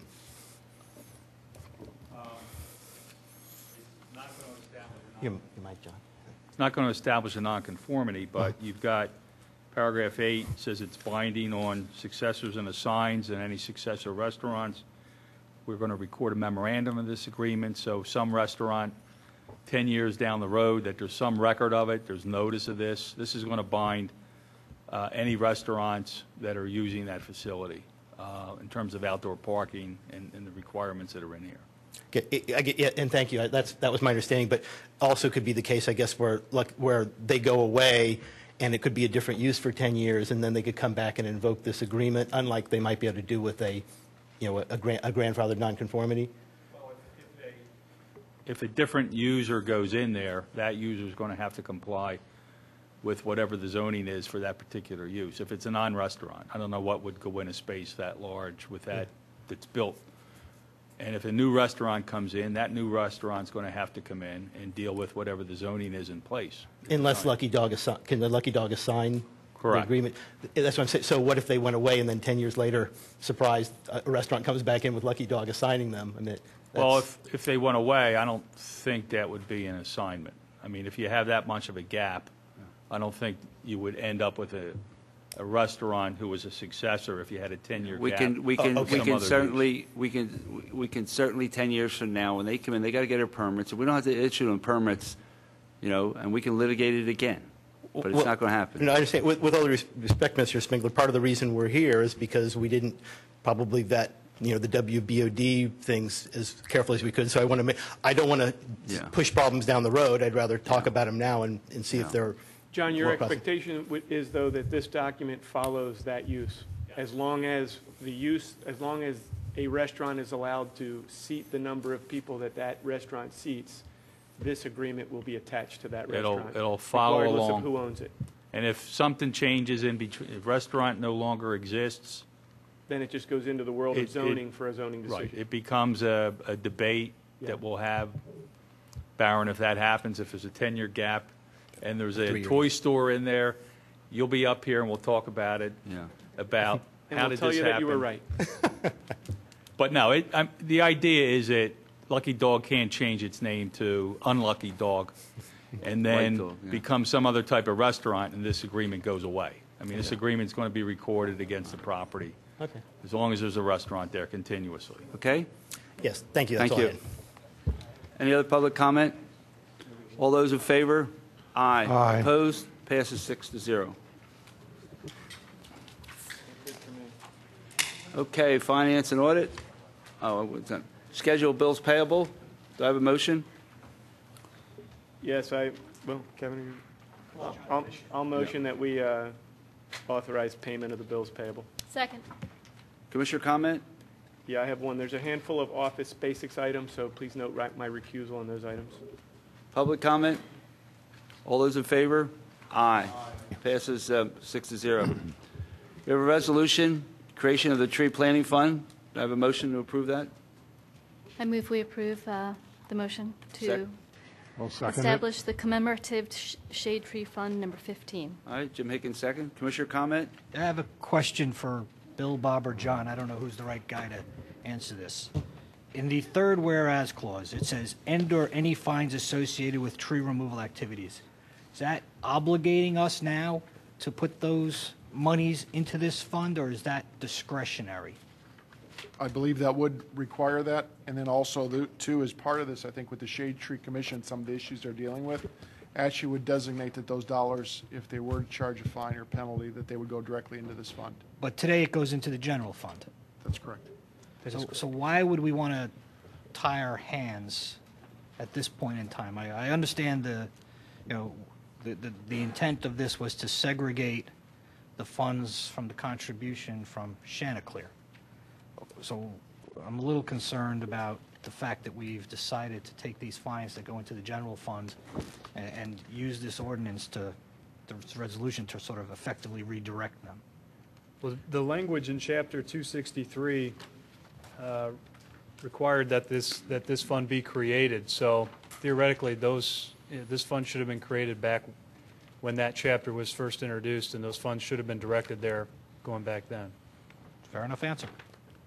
And one question from me, we have to set what those fees are going to be, and we're not doing anything to that end with this. This is just the creation of the fund. A subsequent action on our part will decide what the fee is and what the fine is. That's absolutely correct. I just have one more comment I'd like to add. This is not in the language of the resolution, so it's not something I'm asking to have changed. But in our description, in the description of fiscal impact, we have a sentence that says, once created, the fiscal impact moving forward will be a dedicated source of funds to be used for planting trees, which is all true. But I just want, it may be more than just planting trees. It might also encompass maintenance of trees. It might also encompass consulting an arborist or having an arborist, give us some advice. So it is a tree planting fund, but it also is for the care of our trees and our tree cover in Radnor. I just want to clarify that so that we understand it's not just for planting trees. Any other commissioner comment? Public comment? All those in favor? Aye. Passes 6-0. I'd like to make a resolution amending the 2012 operating capital budget. Do I have a second? Second. Commissioner comment? Yeah, I think we need to talk this through. I mean, it's a little confusing at this point. Exactly. Self-explanatory. No, it's Read not. the material. No. So I thought I had this all figured out reviewing the packet, but then in the presentation that we had prior to this meeting, it got a little muddled. You had a slide up that said something about a $200,000 set aside for stormwater management. So what is that? Is that what we're trying to do with this resolution?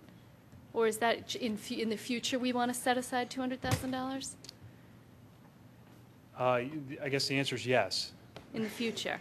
It's $200,000 that would be established through this amendment that would help fund projects in the future.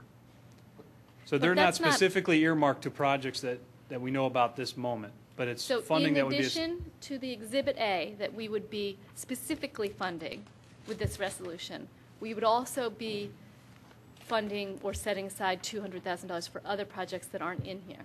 Yeah, in addition to the projects that are identified in Resolution 12-62, this would also include an additional $200,000 for other projects as needed. Oh, okay. Are we taking, are we, Emergency stormwater repairs, So that's 200,000. one of the line items Yes. in the Exhibit A.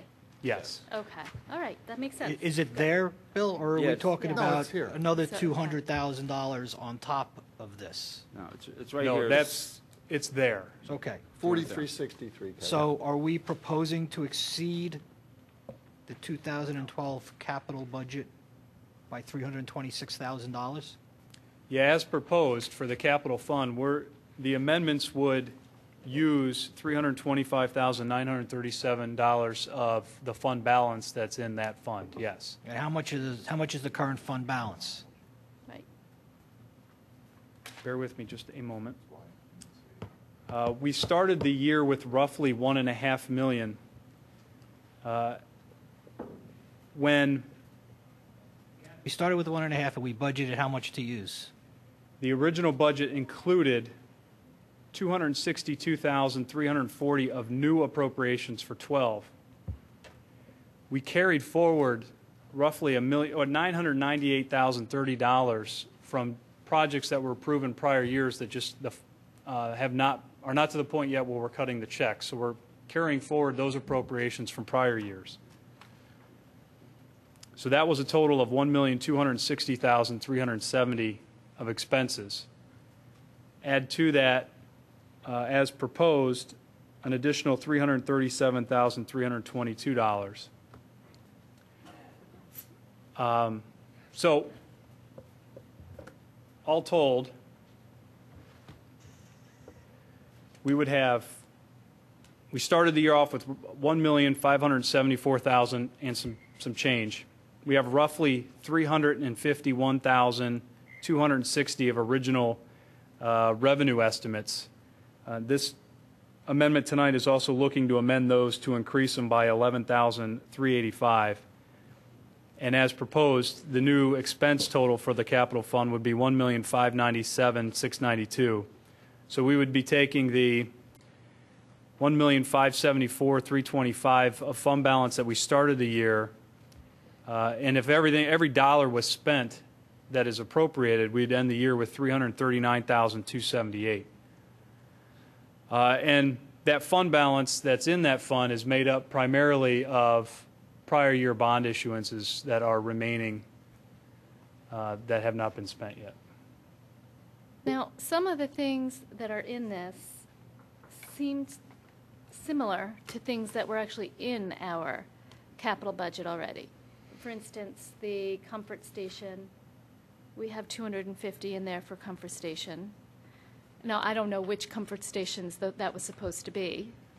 And for the Willows, we had approved $400,000 of spending. Some of that was going to go to the Willows. I don't know if that's in the capital budget, but we had approved of that, and it was budgeted. For the IT software, we did budget that but not for next year, I think the following year. So, or at least there's an item in there for IT software for about $150,000, so I'm thinking it's the same thing. So, my question, I guess I was confused because this stuff is already in the budget.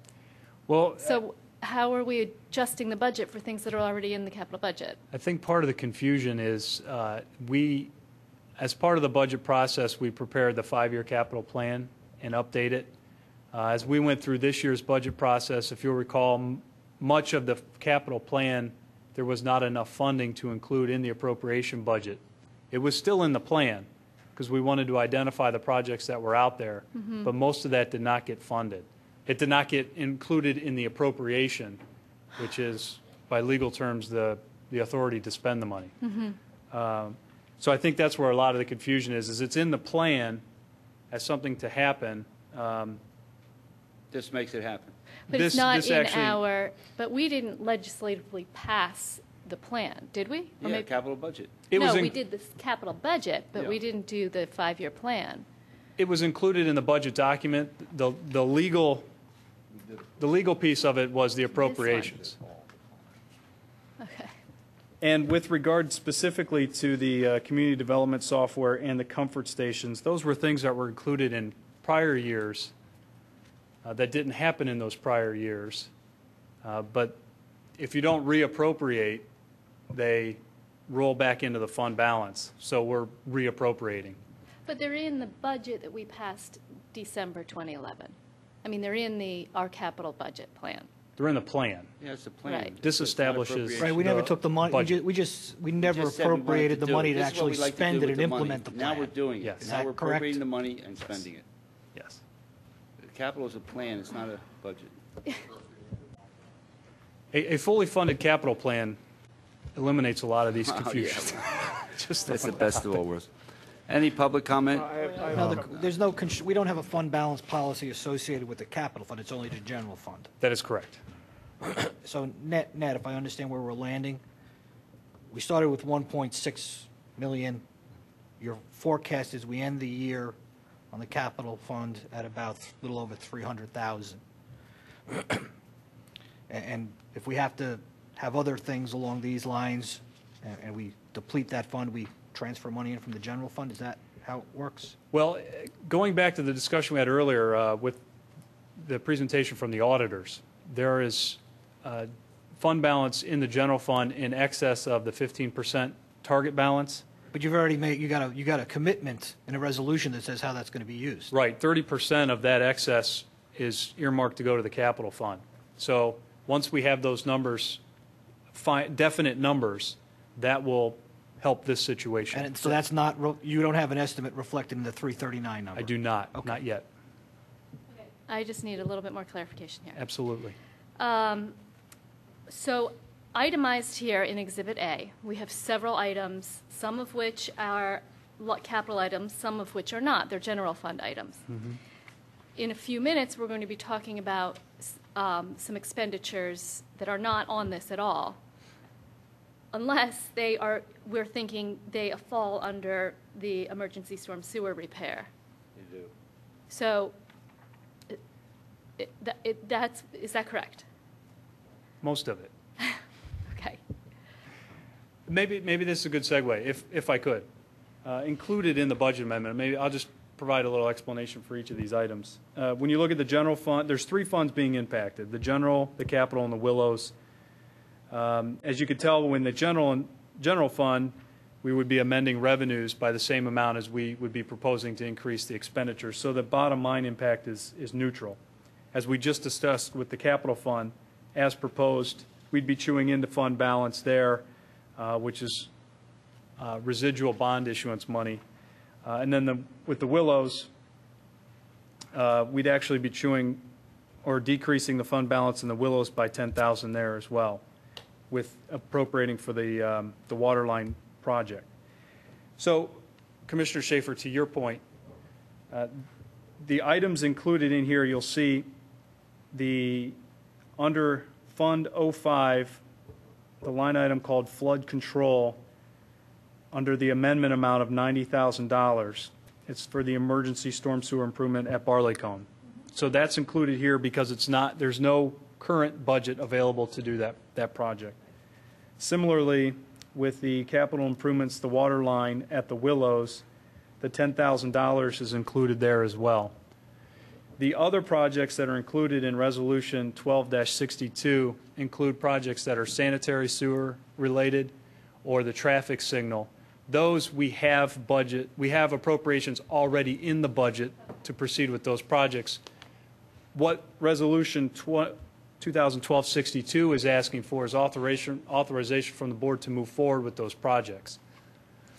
The sanitary sewer projects that are in the next discussion are coming out of the sewer budget.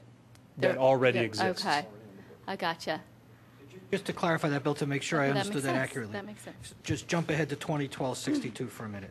So Conestoga, Lancaster Avenue, Runnymede Avenue, and Luella are not budgeted, or excuse me, are budgeted. Yes, in the sanitary sewer fund. Right, so they're, that's why there's no adjustment, so Barley Cone and the Willows need to be reflected here. So that's the 90,000 and then the 10, and then this other 200,000 that we're talking about is this 200,000 that's identified as emergency storm sewer repair, $200,000. That's it. I think I have. All right. We need more? Yeah, I got a few more. But I think I got that part too, so good. Why the 200,000 now? I mean, we're not, we can turn around in very quick order and authorize an emergency repair. So I don't see the need for getting that $200,000 that's undedicated. Well, it's going to North Wayne. Well, if we vote on the North Wayne, there it is right there. If I may, as part of that, we have sanitary work, we have other storm water. Excuse me, do you mind, I'm sorry, Bob, I interrupted, but there was discussion here that says that it's going to North Wayne, but that's not what's in the first document.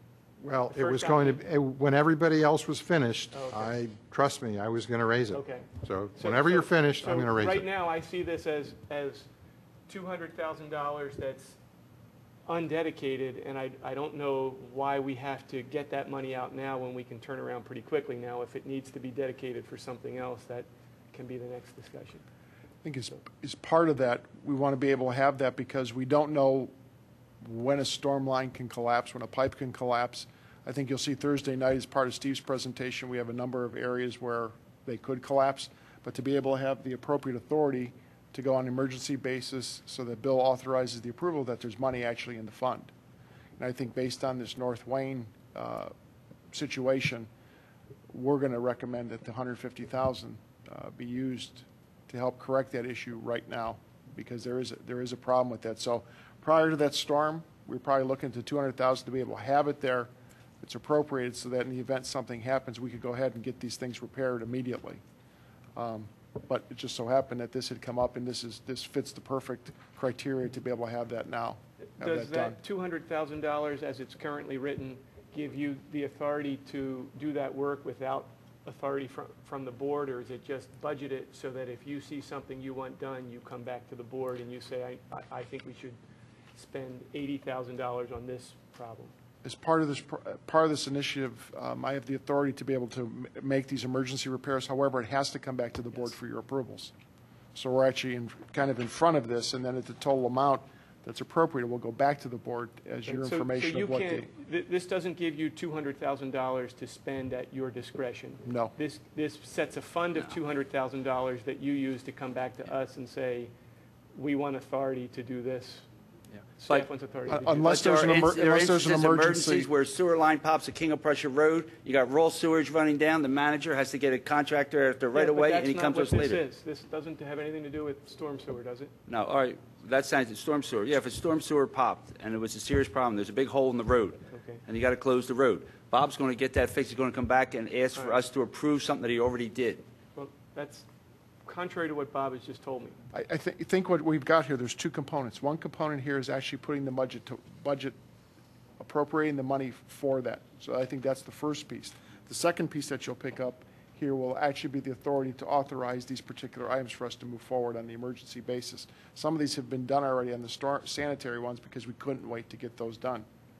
Right, so that's what is, So that's the nature of my question. piece. And I don't know what the answer is yet. I don't know whether this gives you $200,000 to spend at your discretion, which I'm not likely to support, or whether it just sets the money up that you come back to us to spend. It does not give me the authority to be able to go and spend $200,000. What this But I does, think based on the explanation we just heard, it sort of does. And Bill because is saying that it does, so Right. that's why, and there's been some conflict. He's going to come back and say, Barleycombe, we already fixed this hole. Right, he's And so this is where I'm going to take the money from to fix this hole that I already did. That can happen. But I think that's the, go ahead. well, what the $200,000 will do by including it in the appropriations tonight is it, from a planning aspect, it puts $200,000 aside in the event it's needed for emergency storm sewer. So we're not scrambling to redirect monies from here and pull from there and eliminate this project and redo that. It sets it aside in the event it's needed. So that's purpose A. Then B, if it is something that can be planned for, the charter requires that if it's over $3,000, come before the board, and the board approve it. If it is truly an emergency and something needs to be done immediately, the charter allows for those emergency projects to be done, but then it comes back to the board for board review and approval. So I am interpreting that to say that this gives Bob authority to spend $200,000 on anything that he determines to be an emergency.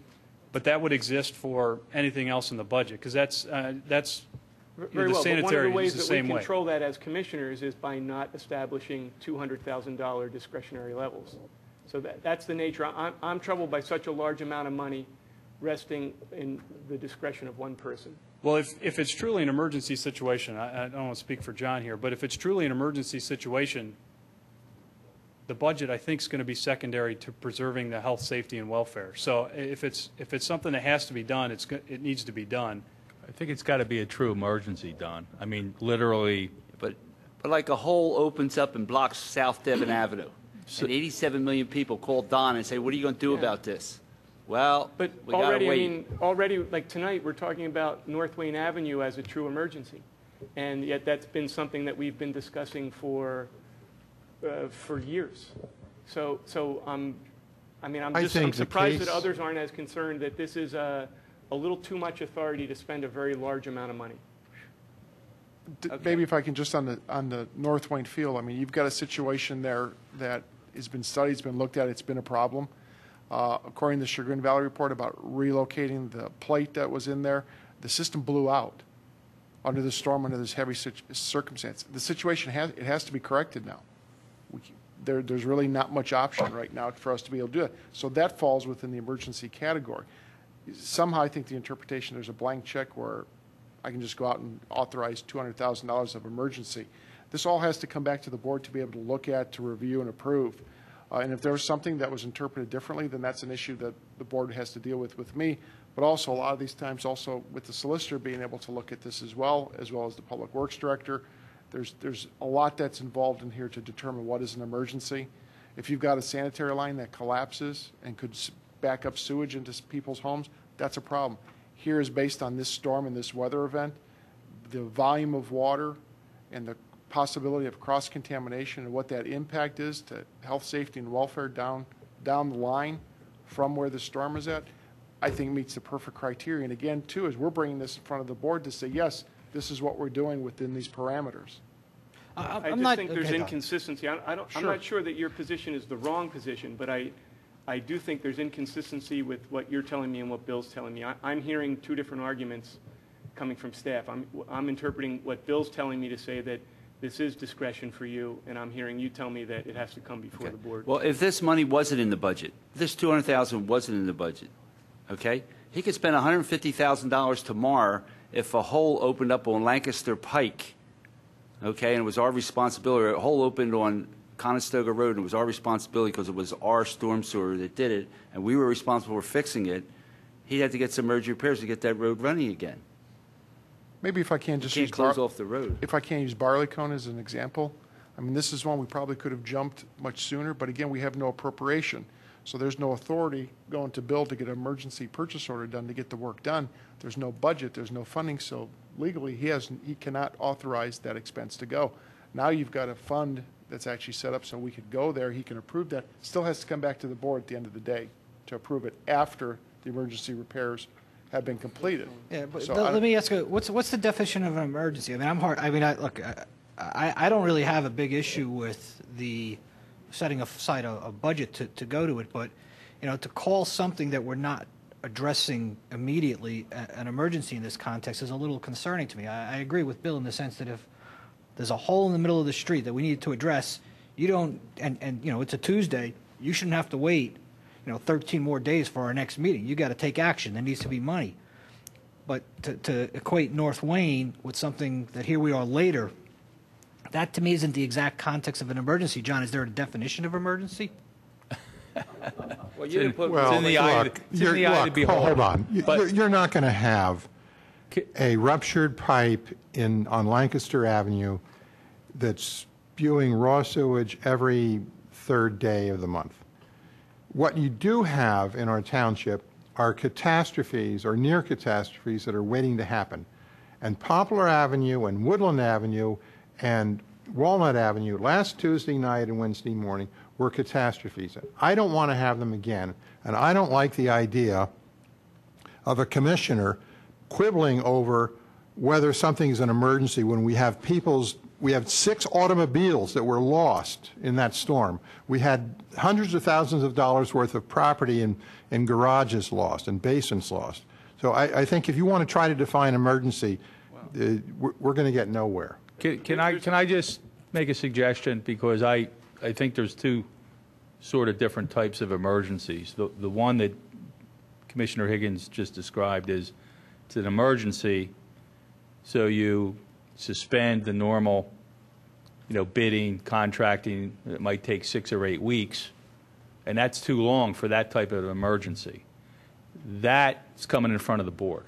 I mean, that's always going to, you don't have to go out there today and fix it, but it's in front of the board tonight as an emergency because you can't wait and go through the normal process. An emergency is not the funding. Bob's not deciding the funding. We're going to decide the funding. The emergency is the bidding process that we're circumventing. But I think the other emergency I'm hearing with this fund is, the pipe that's broken today that you can't wait to come to a meeting.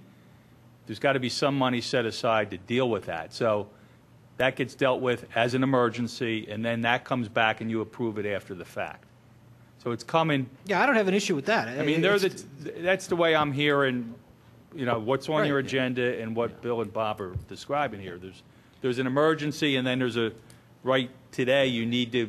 There's an emergency, and then there's stuff, like you say, procedures we'd like to suspend or accelerate. And to me, the fact, yes, it was very unfortunate what happened, the other night, but if it was an emergency, it needed to be addressed then. No.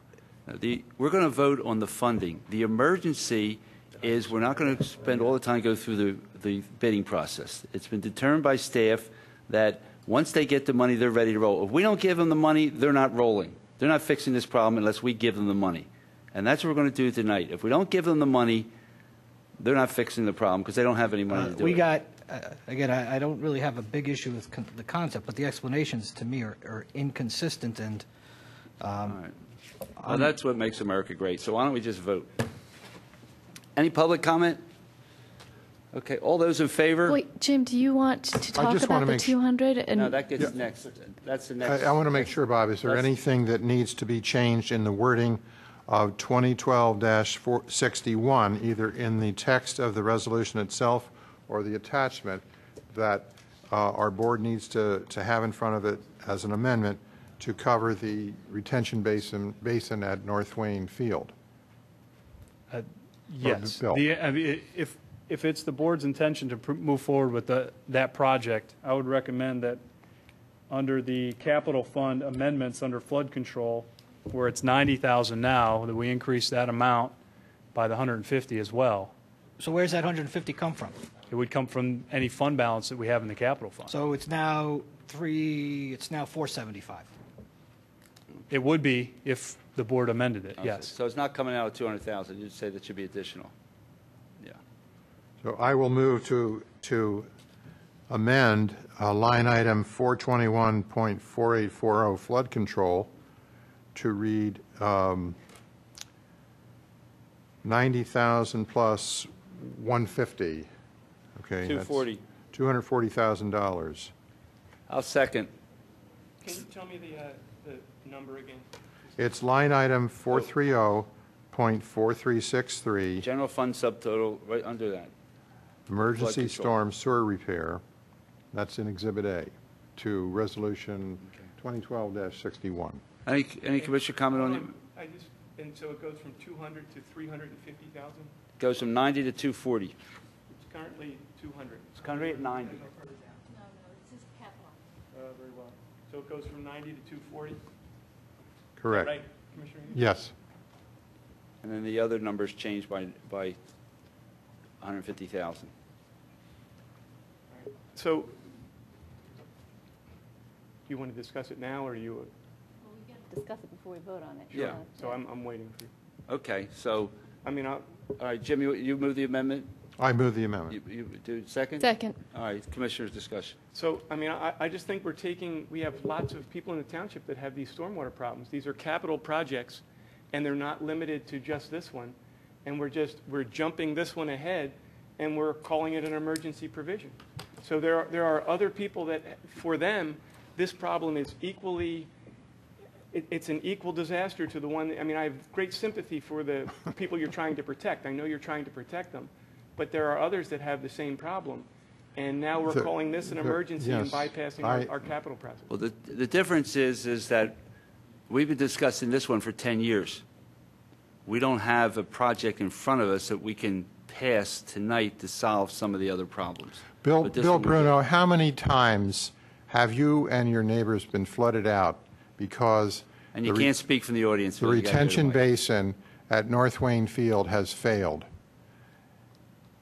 Please help our fellow commissioners here understand what this emergency is all about. I have been flooded out, the garage and so forth, loss of equipment in the garage. When I first moved in, the garage itself was swept off of the pad because of the pressure of the water coming from the field. All right. The issue is how many times? At least 10 times. All right, thank you. At least. And, you know, another thing while I'm up here, you guys hired some really good professionals. I think it'll let them decide what an emergency is. They're good at it. Okay. Thanks. Thank you. Well, I just want to, I mean, I'm going to support the spending on the North Wayne facility, but it's begrudgingly because we spend all of this money on this infrastructure that fails, and we have got to move towards a better solution. And the little discussion that we heard earlier from Commissioner Higgins about the source of the water and our attempt to treat the water just encapsulates the whole problem. If we don't start addressing the source of this runoff, we're going to be in this endless treadmill of rebuilding and fixing our infrastructure that doesn't work, or if it works for a little while, it gets clogged, and then it breaks, and then it blows because the water pressure is so high. The infrastructure is not the answer. This is the system we have right now. We have to fix it so that it works minimally as it has or should, but it is not the answer. We have to start going to the property owners that are causing this runoff, and we've got to stop the runoff. And so I support this. We'll spend this money, but this is a small Band-Aid on the problem that we have to, it's going to be a very long process, but it's the owner of the lots that are draining onto these properties that our infrastructure can't handle. That is how we're going to solve this problem. These infrastructure solutions are not the answer. What you say is very, very true, and I thank you for it. And I'm really concerned when I heard earlier about moving towards a stormwater utility, which is a euphemism for a tax, that it's a $250,000 project, and that suggests to me it's a 1 year or 2 year concept. And I don't think, as Elaine says, we can wait that long. I think we've got to get to our neighbors that are putting this water where it shouldn't be and asking their help to fix the problem. If I could just add one thing is, you know, I agree with what's been said. The issue is we've been talking about this since the 70s, and we haven't done anything. The issue is now, and the time is where it's come to where we need to do something, and it talks about 0% tax increases. Those don't work. It's put us in positions now where the price tag is much, much higher now than would have been if we would have started addressing these issues 30, 20, 15 years ago. So now it's time where the decision is going to be very difficult, and there's a lot of options. I know I'm talking with the solicitor today. Can we force people legally to do things?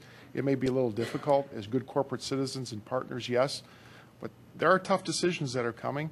And again, this is what we all have to face, and I think this is where we have that good and honest conversation with the residents that basically is where we need to go to start addressing a lot of these issues, because it will be very expensive and there will be involved taking of real estate to be able to make this work. So there's not an easy solution, but I think you've got the framework and the study that was done by Chagrin Valley, I think is part of this, coming up with the funding mechanism. I think this is something where we can put a plan together and start addressing these and starting to put these away and not taking that Band-Aid approach. in the future. So to that end, Steve, is it capable, or do you have the capability to do some kind of cost-benefit analysis on this to quantify what kind of improvement we're going to get? Because another concern I have is that we're going to spend a sizable amount of money and not influence the process terribly much. If you look at the Chagrin Valley report, the system was designed for up to 25-year frequency storm. So that would handle many storms. From what after talking to staff and some of the residents, it seems like this system has not been functioning properly since Floyd. So in reality, it only worked for, I believe it went in 97 or 98. Floyd was not far behind that. So I believe there is a benefit to having this operate properly for the residents. It's not a panacea for all the flooding issues, by no means. But have we quantified the degree to which it's not working? Do we know that? No. I can tell you two major things. There is an area that has continually over the last 10 years released water from the pipe, not through the orifice plate, and we have a severe problem with debris coming from the south side of the tracks through a culvert that continually clogs the intake pipe, the system, and the orifice plates, which further causes malfunction of the system. So the thrust of this project would be to repair the existing pipe that keeps blowing out, for lack of a better term, and also devise a mechanism or mechanisms to reduce the debris that constantly enter our system. And now a part of that money is for cleaning the system. As I said a few months ago, there's a considerable amount of mud, debris, 2x4s, sticks in there. So I think we need to look at not just this, but we talk about life cycle. This is something we have to maintain. It's just no different than your car or your house. We need to maintain it. Can I give you a cost-benefit ratio analysis right here and now? No, I could not. I wasn't expecting it now, but is it something that you could provide us at some time over the next? I mean, it's something I want to see before we spend, when we spend money on this. I want to see some quantification of the benefit we're getting.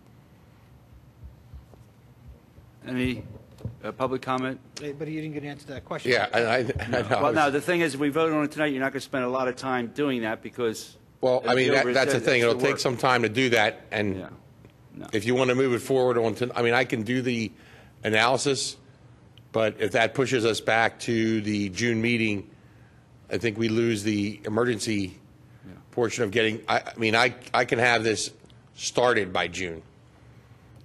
I can perform the analysis. He's asking for analysis so that he can decide how he's going to vote. Yes. But if the majority approves it tonight, there's no need to spend more time on analysis. We're moving forward with the project. I would rather have our Township Director of Public Works spend his time on supervising what Elaine calls temporary fixes, and I agree with, and also working with the Township Manager and coming up with a plan to get the people that are putting the water on our athletic field, at least in my district, to stop doing that. I think his time is much better spent than some, I won't call it a ridiculous cost-benefit analysis, but I will call it a not very productive cost-benefit analysis. Well, I mean, in fairness to Don, I mean, it could be appropriate and it could sway, but I think we have 4 votes that are going to do this, so let's do it. It's hard pressed to call it ridiculous. It's $150,000. Yeah, no, I understand. I agree with you. That we have see some benefit to it. Yeah. We're just going to vote. What would you like to say, sir? Commissioner Curley, I understand your concern. If there was one standout point dealing with the Gulf Creek watershed and one bullet point that stood out from all the others, it was to rehabilitate and as a first priority for this board to utilize funding to rehabilitate a existing stormwater system that was not functioning but existed and could be less expensively rehabilitated than starting from scratch. The bang for the buck was spelled out in the Chagrin study. I encourage you to look at that. And for me, I know I'm not sitting up there, but for me, that's the prioritization that they put on this project is all the cost-benefit analysis I need.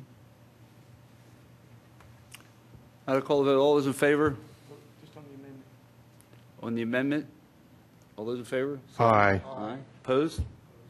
Passes 4-2. All right. And now for the, we had a motion as amended. We want to make another motion. I know, but let's do it anyway.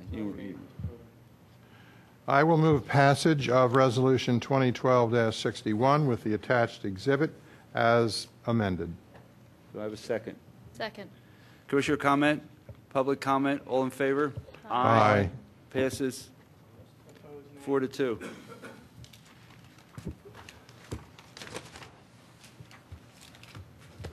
Okay, Parks and Recreation. We have in front of us a request for authorization for approval of the recommendations regarding the 2012 scholarship recipients for the Radnor Day Camps. I would move that we approve this. Second. Commissioner comment? Public comment? All those in favor? Aye. Aye. Passes 6-0. Before we leave the Parks and Rec area, we have talked about it here and, traded some emails, but I don't know how much the public has noticed that our EAC was given an award by the Mainline Today magazine as being an environmental champion. And that's pretty good, I think. And also we had another business right here in Radnor, Community Energy, that also was acknowledged. So, we've personally thanked them, but I just wanted to publicly acknowledge that. Okay, Public Works and Engineering, Jim? The first matter has to do with South Wayne Avenue, a crosswalk and a traffic calming device at the corner of South Wayne Avenue and Conestoga Road. I will defer at this point to Commissioner Curley. Thank you, Commissioner Gibbons. Steve, do you want to just come up and show us, do you have that capability, or show us the two items that we're talking about? So in the meantime, this is something that we've been at this for 18 months plus or minus. I think it's the best we can get. It's a compromise. It's going to, nobody got everything they wanted. Some got more than they hoped. Some got less than they hoped. But on balance, I think it's best for the community. One of the ideas is that South Wayne serves the downtown Wayne, so it's a community road. So that's why I'm asking you for the support, or I'm asking the board for the support of these measures. And then last and certainly not least, there's going to be probably a positive differential of something on the order of $40,000 for this, meaning that the board budgeted something on the order of $70,000, probably more than 70 if I remember correctly, and we're going to spend hopefully less than 20 on what we're proposing tonight. So with that, Steve, will you show us the two intersections and then the one intersection that won't be included? Very well. Yes, Commissioner Curley. So here we are at the South Wayne and Audubon Avenue intersection. Originally, we had thought of having a crosswalk as shown here, as well as one across Audubon. After further consideration, that has been reduced to just this one crosswalk here. If you notice, there's an actual location to be determined. We did have a meeting with the residents of the South Wayne area at the Public Works facility, and one of the residents was very concerned about its actual location. So what I would say to the board is, this is an example of what we'd like to put across there: 8-foot wide piano keys, the same ramps, but would like to look at moving it northward, maybe to the other side of the fire hydrant, to give some relief to the resident who was very concerned about that. So as we go further, we had looked at two crosswalks at Pembroke and South Wayne, and those both have been eliminated. One was to cross Pembroke, one was to cross South Wayne. The type of curb ramp that was going to cross South Wayne would preclude travel southbound to Conestoga on foot. So we looked at all that and decided there was quite a bit of work involved with that. It really manipulated the one corner of Pembroke and South Wayne. So that was actually removed from the plan. Then, if everyone remembers, we had two bump outs that were currently noted by delineators at South Wayne and Conestoga. And our police department has told us, the traffic squad, they have been very effective. We removed the vertical delineators to see if the existing western delineators would be just as effective, and apparently they have been. And PennDOT has helped us with a little painted island there. Those hash marks represent, again, bearing on some comments we received at the meeting where the residents would like to see that island reduced in size somewhat, and we would propose to use a stamped concrete to make it a little bit more aesthetically pleasing. So the whole project gets reduced down to one crosswalk at South Wayne, on South Wayne at Audubon, one bump out, if you will, at Conestoga and South Wayne. Okay, so thanks. Accordingly, I will. Steve, stay here for a minute. So I motion that we approve these crosswalks as defined by Steve, and that we give Steve authorization to receive bids for the project. So it's one crosswalk and the other. And one bump out. Second. Now, what's happening down at South Wayne and Windermere? There's two things happening there. The board previously approved a schematic for pavement markings to go in that will redirect traffic down at Windermere, so that we will have a traffic calming item down there. That was designed by the PennDOT Safety Committee. That is on hold until we can get PennDOT to fix the stormwater pipe that has broken in South Wayne Avenue there at Windermere. That's what all those cones and barriers are for right there. Now, who's going to pay for that? We've had the assistant maintenance director from PennDOT out, and he has noted that that was their pipe. I'm not talking the pipe. I understand the pipe. I'm talking about the markings. The markings are being done by PennDOT. They have offered to do that for free, saving the township around $7,000. And that was Steve who got that for us. Thank you, Steve. And the total cost of this project is in the area of 22. Okay. Commissioner comment? Steve, where you have the bump out that you're talking about putting in, the delineators will then go away? Correct. How high is the bump out? It's just a rolled curb, or it's a mountable curb, 8 inches high. So, for example, what I see all the time at Bryn Mawr and Sproul is people literally cross the double line, go out and then go over the concrete delineators there because, heaven forbid, they wait a whole 8 seconds to be able to get up to the turn lane. So are we going to have the same problem? I mean, the delineators, you don't miss. You see them and you dodge them, but is that still going to be the case, or do you think it's going to work? I think we had the fire company at our meeting the other night, and I think when the fire company comes through with a large truck or even an ambulance, I think they might run over that. I think it will be high enough that a car will truly feel it, and I don't think they're going to want to do that again, especially if you go over it as you're approaching, but just not from the one end. But if you're heading westbound and you make that and you literally drive over that entire mountable curb, I think they would not enjoy that. Thanks.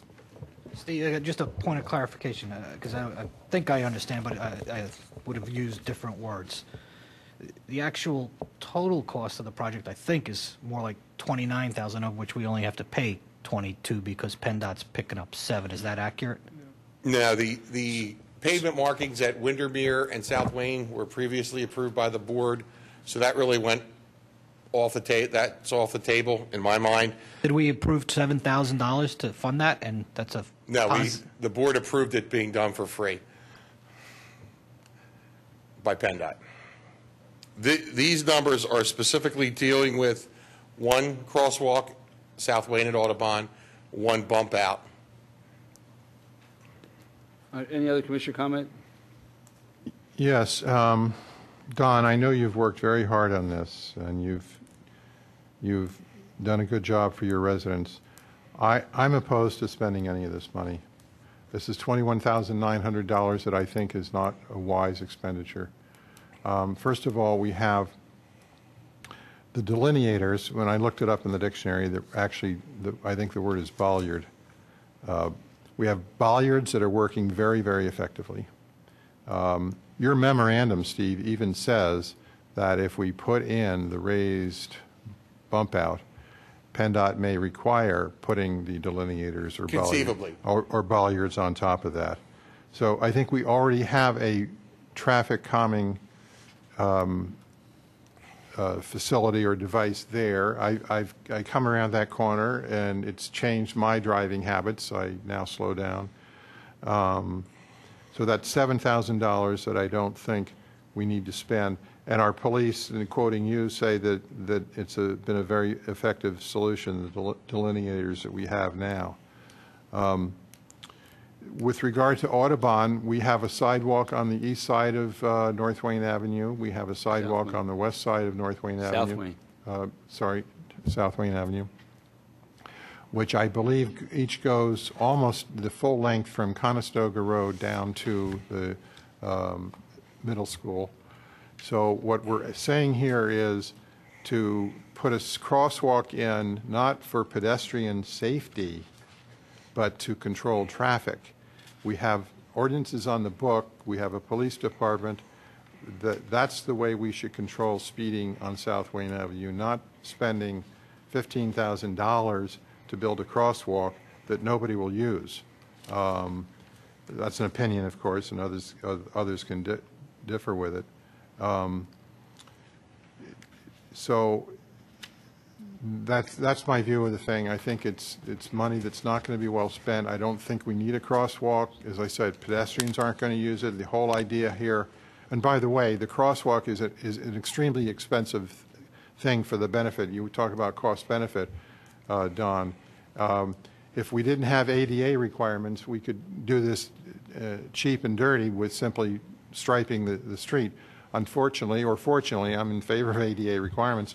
We have to build landings on each side of the street, on the east side of South Wayne Avenue, on the west side, to allow a wheelchair or somebody with crutches to safely land on the sidewalk. So, again, getting back to the whole idea, I don't think this is a wise expenditure of money, and I'm going to vote against it. All right. Any public comment? Thank you, Steve. Any public comment? Commissioner, if I may, just briefly.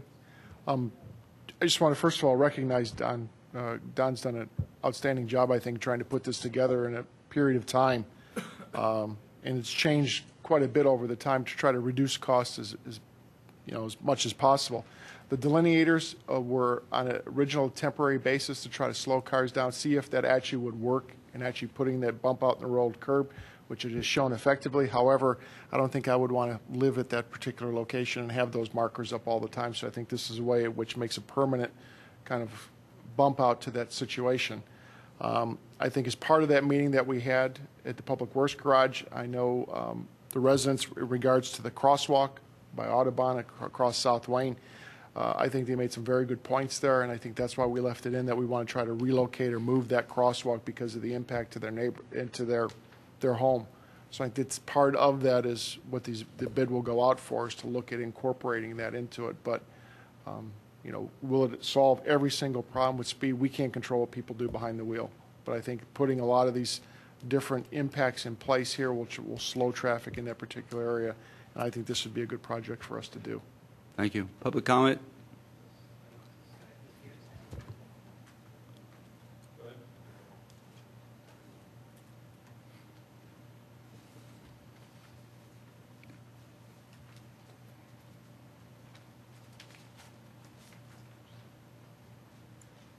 Here, we'll pass them out. Go ahead and give us them all. We'll pass them out.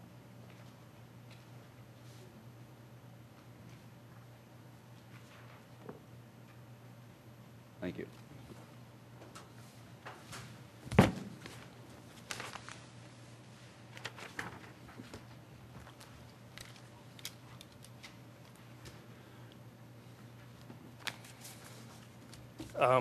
So first off, I want to thank you, the staff and Commissioner Curley, for all their time. As Commissioner Curley said, it's been well over about 18 months that we've been involved in this.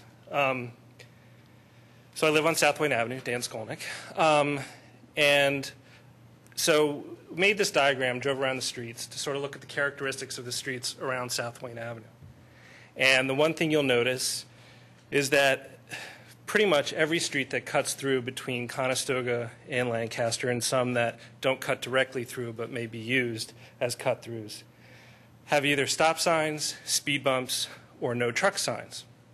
And The one glaring omission from that is South Wayne Avenue, which is represented by the green line. Some of these changes are old. Some of them are fairly recent, as the speed bumps on Luella and Aberdeen. And this has a dramatic impact on the traffic on our street. Our street is the only street that allows trucks, and some of the trucks are quite large. 16-wheelers come up and down them all the time on what is a residential portion of the street. There's basically two parts of South Wayne Avenue. There is sort of the commercial district, which starts at the middle school, pretty much. And then north of that, or south of that, is the residential part. And Commissioner Higgins, with regards to your comment about that no one's going to use the crosswalk, this is where the crosswalk ends at the top near Conestoga. It does not go all the way to the end. And if you are starting on that side and you want to cross to either go to Pembroke or to go all the way to Conestoga, you have to cross somewhere. So during those discussions, there was discussion about having a crosswalk at Pembroke to help with this. And because of cost and other issues, it was taken off the table. So the remaining crosswalk that we talked about is as the Audubon. There are a lot of children who live on the street. The street has turned over quite dramatically, just as the street you referenced earlier in the meeting. And right now there are two other houses that are about to turn or for sale, and presumably will turn over in the near future, and will presumably have families with kids.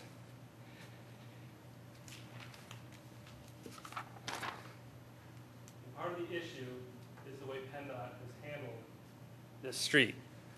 So when you're on this sidewalk, even though you're on sidewalks on both sides, you're more or less walking in the street. And this is pretty much up and down the entire street. And this is because as they've paved the road, they basically bury the curbs. And when we've started this whole process many, many months ago, we talked about, will PennDOT raise the curbs? No, that's way too expensive. And the homeowner could do it, but you have to get a highway occupancy permit, which we've been basically told they're not going to do. And most homeowners are not going to do it because of the expense involved. We've talked about trying to plant trees to give it a more closed look so you can't, so it doesn't look as much like a throughway. I'm not trying to exaggerate. And basically, we've also been told PennDOT will say no to that. So we have been presented with issues where we've been trying to focus on pedestrian safety, getting across the street, and also slowing down the cars. That involves the bump out at the top, the reconfiguration at Windermere, which we think will help as well, and then the pedestrian safety aspect with the crosswalk to allow pedestrians, and it's more than just people who live on our street, that walk up and down the street and cross. There needs to be a safe place for them to cross. Right now they cross all over the place, and the cars go extremely fast. When they put the temporary speed board on our street, residents routinely saw cars going 45 to 50 miles an hour down our street. That is even with the delineators in place. The delineators slow people down for the initial stretch, and then they speed up, just because that's the natural inclination to do, and they slow down. So it's gone through a very long process, and we've tried to come up with a compromise that makes everyone happy. I know some people may not be happy, and we're looking for the best option and the best solution, and we think the one that the staff has come up with feedback from the neighbors, is the one that you should pass. Thank you.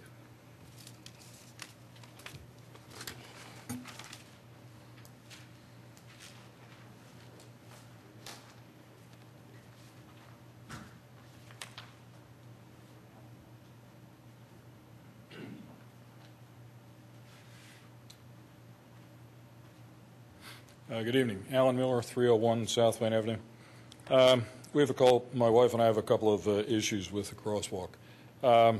First off, with respect to notice, the township, I understand, under the code requires notice to nearby residents when they're considering making changes like these. That is the Windermere intersection changes and the crosswalk and the other things that are being talked about. I don't believe that there has been notice in these matters in the normal sense of the township sending out something actually advising the residents that something like this is being proposed. There has been some email communication, some of which becomes sporadic, And I don't believe that the actual notice envisioned in the code 262A5M3 has actually been given in connection with these projects. We were told in an email from Mr. Curley, which I thank him for, about the meeting last Tuesday night, which we went to. We were not told in advance that our property would be involved. When we got there, we looked on the plans and figured out that it would be involved. So I think somehow when these things are going on, people who are nearby and whose property might be involved should be advised by the township. If the attitude is that it's in the right-of-way and the work can be done anyway, that notice isn't necessary, I don't think that's consistent with my understanding of the code. The good news for the commissioners is that my wife and I do not want a speed bump or a stop sign or anything like that on that section of the street. We also don't want the crosswalk as proposed. Part of that's because we have one of the ADA landings proposed on our property. I appreciate the public works and the township manager being willing to be flexible on that location by a couple of feet one way or the other. It still leaves approximately 30 feet of concrete work to be done, as my understanding is, with respect to that proposed ramp, in order to get to the ramp and put the ramp in. It also potentially digs into a slope we have under a stone wall. That's one of the reasons we're concerned about that in the location. I apologize for doing this in a public meeting. I would have tried to get in touch with the staff and meet with them. I did try to get in touch with them, but they've been pretty busy in the last week, as you know, with the water issues. We're not only opposed to it on our property, we're opposed to it in the general area. There's virtually no pedestrian traffic. Radnor did a traffic study for pedestrian traffic. I think they got 17 people. 3 of them might have been us. PennDOT says that there's virtually no speed reduction effect from a crosswalk. Kids are already picked up on both sides of the street. They don't cross the street. That is, the school buses pick them up on each side. The cost is somewhere 11 to 14,000 plus. I think there may be some issues on those landing sites that may actually contribute to the plus. It signals buyers of nearby homes that the intersection in the area is dangerous. It is not. There is no history of pedestrian accidents here. It's not about pedestrian safety. It's about traffic calming and speed slowing. PennDOT says it doesn't work for that. The Institute of Traffic Engineers had a landmark study done a number of years ago that lists 17 things that calm traffic. Crosswalks are not one of them. The PennDOT handbook on traffic calming and a large Iowa study suggests that crosswalks actually increase pedestrian accidents by giving pedestrians a false sense of security as drivers don't slow down. We're not opposed to all traffic calming. The Conestoga delineators and signage have had a noticeable effect on slowing traffic on South Wayne. But the crosswalk project looks like, since we can't do speed humps or stop signs, according to PennDOT, and we don't want those anyway, that we'll do this, even though it does not work and it'll cost 11 to 14,000. Putting the marker in the road will be difficult to place without causing confusion in connection with the Audubon intersection and our driveway. I know a lot of time and design work has been put into this, and I appreciate that.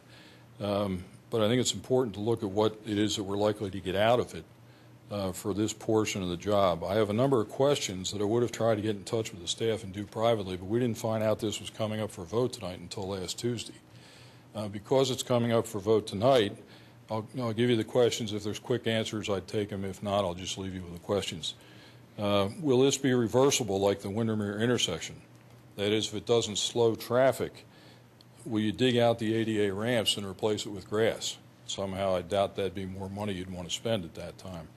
I don't know how you're going to measure if it's additionally slowing traffic or not. Whose liability is slip and fall on the installation? Does it require an easement? Who maintains the installation? This is of the landings I'm talking about. Is PennDOT likely to approve this with virtually no pedestrian traffic, one end being in the middle of the block, that's on our side, no accident history, and do you want to use any PennDOT goodwill on this project when there might be other projects that you really want to use it on? Or will it be really clear to PennDOT that this is actually for traffic calming? Can we get a waiver for the ADA ramp? Who's responsible to any damage to our property now or years from now resulting from the construction and the easement? And the erosion, I'm sorry. What is the easement for in the Norsini memo? So we ask you to not approve the crosswalk. If you do approve it, we would ask you to tell us what's going on and work with us and exhibit some of the flexibility that you've talked about. But it seems to us that there's plenty of places in town that need the $11,000 more than this project. Thank you.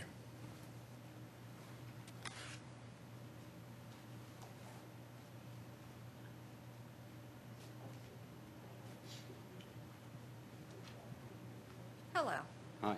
I'm Lydia Gammer. I live at 335 South Wayne Avenue. First of all, I want to thank Commissioner Curley. I know this has been a very long process.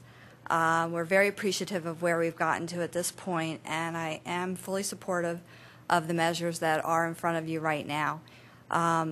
If I had my druthers, we'd be doing a lot more on South Wayne Avenue.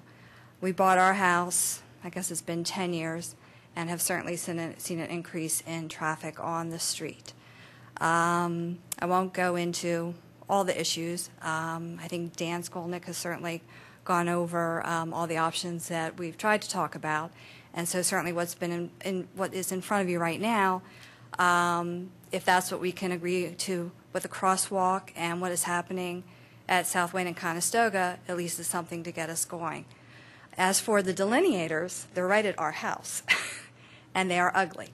And they were designed to be put there as a temporary measure.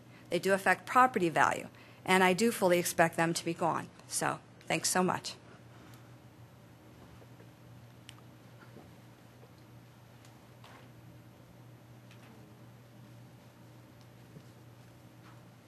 Martin Helding, 305 Audubon. I'm also on South Wayne on the corner. So a couple of prefacing comments. First of all, I have no particular axe to grind on this. My children are older. I only hope that they're not the ones speeding up and down this road. I caution them all the time on that. I've also spoken up here many times with regard to financial issues. You all know that. But I'm still here supportive of this. I'm very sensitive to the families that have moved on to South Wayne. I don't think there were that many when I moved in 5 years ago, but there are many now. And there's many children getting picked up in those, at that bus stop at my corner. And I have sat on my porch. I think the police would confirm that they don't ticket until cars go 40 miles an hour or more, and the speed limit is 25. And I've seen them sit behind my hedge for 2 hours ticketing 1 to 2 cars at a time. I've offered them coffee. They're there for so long. 40 miles an hour on that road is fast. And that's when they start ticketing. I think Mr. Skolnick pointed out that they often go 50 miles an hour. It's quite true. Is this ideal? No. These poor neighbors have worked for 18 months to come up with all kinds of solutions. Would they like to have speed bumps? I remind everyone that I grew up for many years on the corner of Aberdeen and Conestoga. And I'm going back to 1974.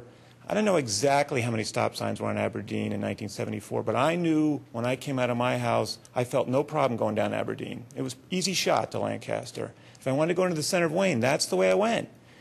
Then gradually stop signs, gradually speed bumps. So what I do, I flipped over to Luella.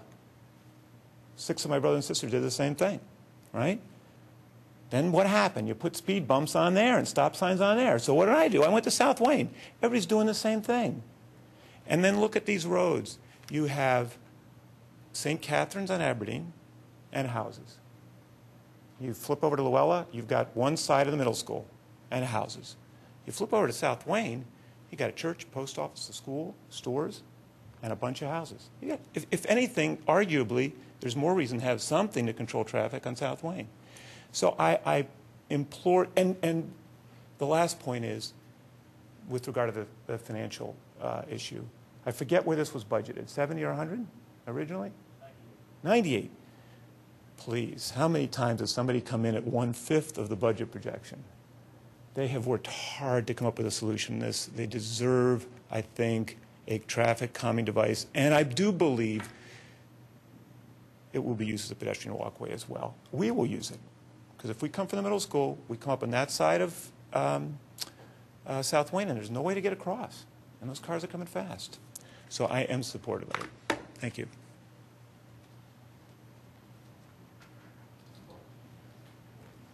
Now, keep coming, Brian. Don't stop back there. That's Well, I'm happy to have it on my property, by the way. They just couldn't do that because of, what, mains and all kinds of other stuff? There was 2 utility manholes across the street. That's why it moved northward. So this is probably not politically correct, but if you want to tell PennDOT it'll be there and you move it up by mistake, you make a mistake, it ends up on my property, I'm fine with that.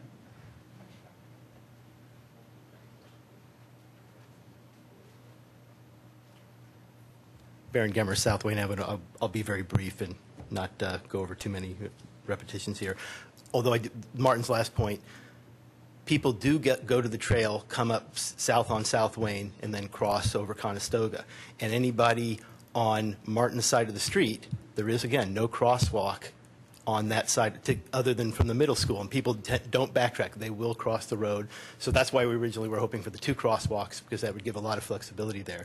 But they do use, a lot of times I actually have to cross a couple times even going to the train station because of mud on sidewalks or various water problems there. The bump out at Conestoga and South Wayne, that's actually twofold, both traffic calming but also pedestrian safety. If you were to stand on the sidewalk there where it ends, before the delineators were there, before the bump out was created, you were taking your life in your own hands. They would cut the corner very quickly. So these measures are meant to actually do both, and Dan's gone over the history of why we couldn't do certain other things. Even to the extent about the bump out that's proposed with the concrete, when we were at the meeting and talked with Steve Norsini, saying, well, you realize that people cross at the trail there, and there's people with strollers and bikes, and we wanted to make sure that the distance between the grass and the mountable curb was big enough to get strollers and things through, because it is a heavily trafficked area up there. Again, just emphasizing that they're used for both purposes, traffic calming and pedestrian safety. And finally, the delineators are outside our house, which we're told would be temporary. But also, to the extent those keep getting hit by the plows and being demolished during the winter, so they're really not a permanent solution. Not only are they ugly and detract from what I consider to be the Conestoga gateway to Wayne, as well as the properties around them, but they get hit. They're not appropriate. And what staff has presented with the narrowing of that bump out in concrete and the stamped concrete that was talked about, I think that's a good compromise that will make that area look good and still serve both purposes up there. So I urge you to support the measure. Thank you. Thank you.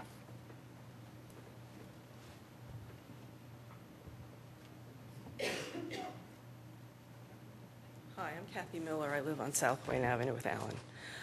We're not opposed to traffic calming measures if they work. I spent a week investigating all kinds of reports and traffic calming reports. The Institute of Traffic Engineers, our police department has said that these crosswalks do not work as traffic calming measures. If we could put a traffic calming measure on the street that was effective, fine. If there was a problem, if we had a history of people being hit, maimed, killed on our street, I would probably be leading this charge. I'd raised 3 children there. There were a lot of children there, and it was 35 miles an hour at that time.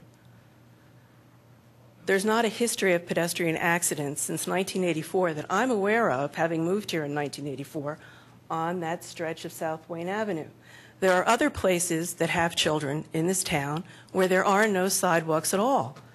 Eagle Road, there are no sidewalks, and there are an awful lot of kids in North Wayne Avenue. 2 of them happen to be my grandchildren. They may think that we're empty nesters. We're really not. We usually have a lot of children around our house. Not every day, but we do have children in and out. They cross the street perfectly fine. They park on Audubon Avenue, and they cross the street.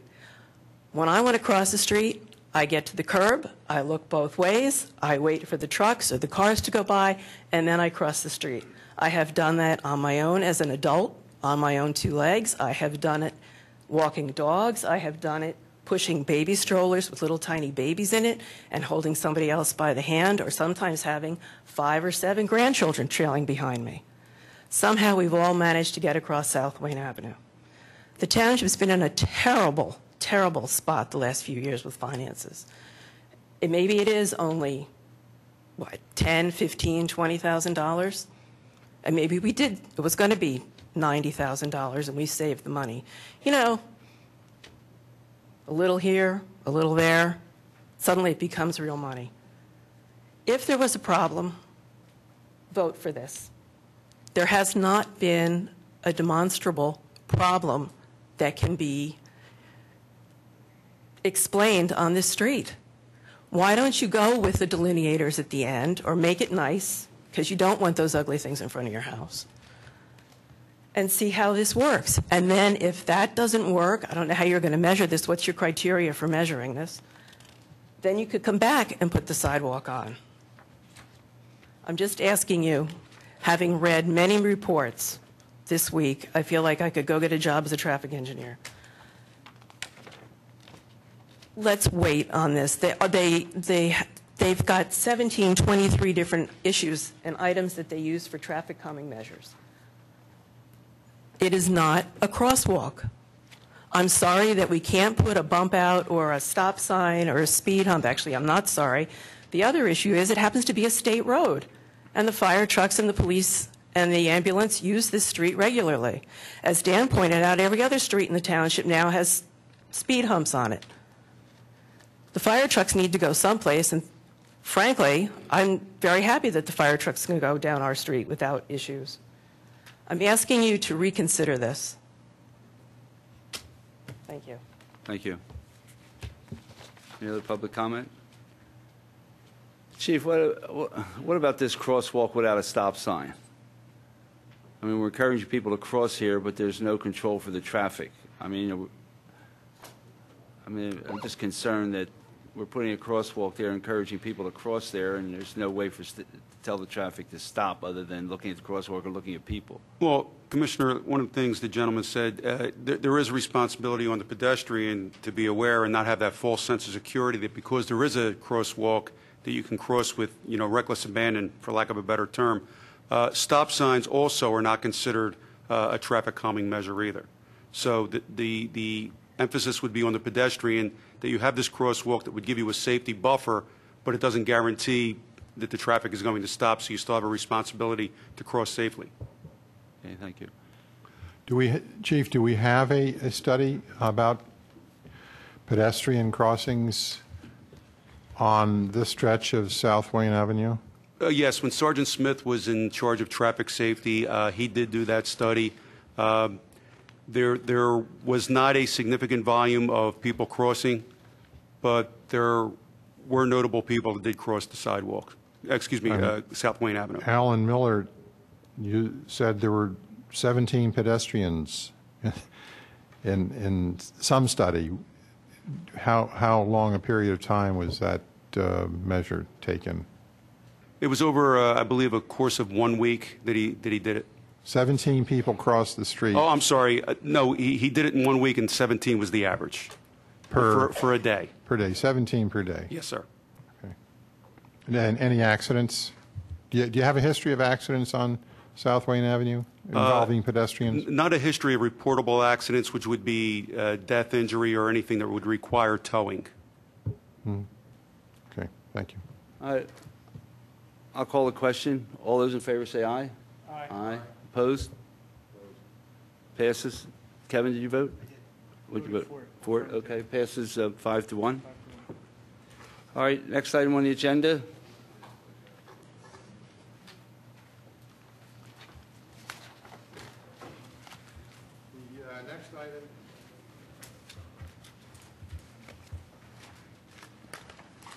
The next item is Resolution 2012-62, authorizing the Public Works Department to perform emergency repairs for the safety of life, health, and property of the residents of Radnor Township.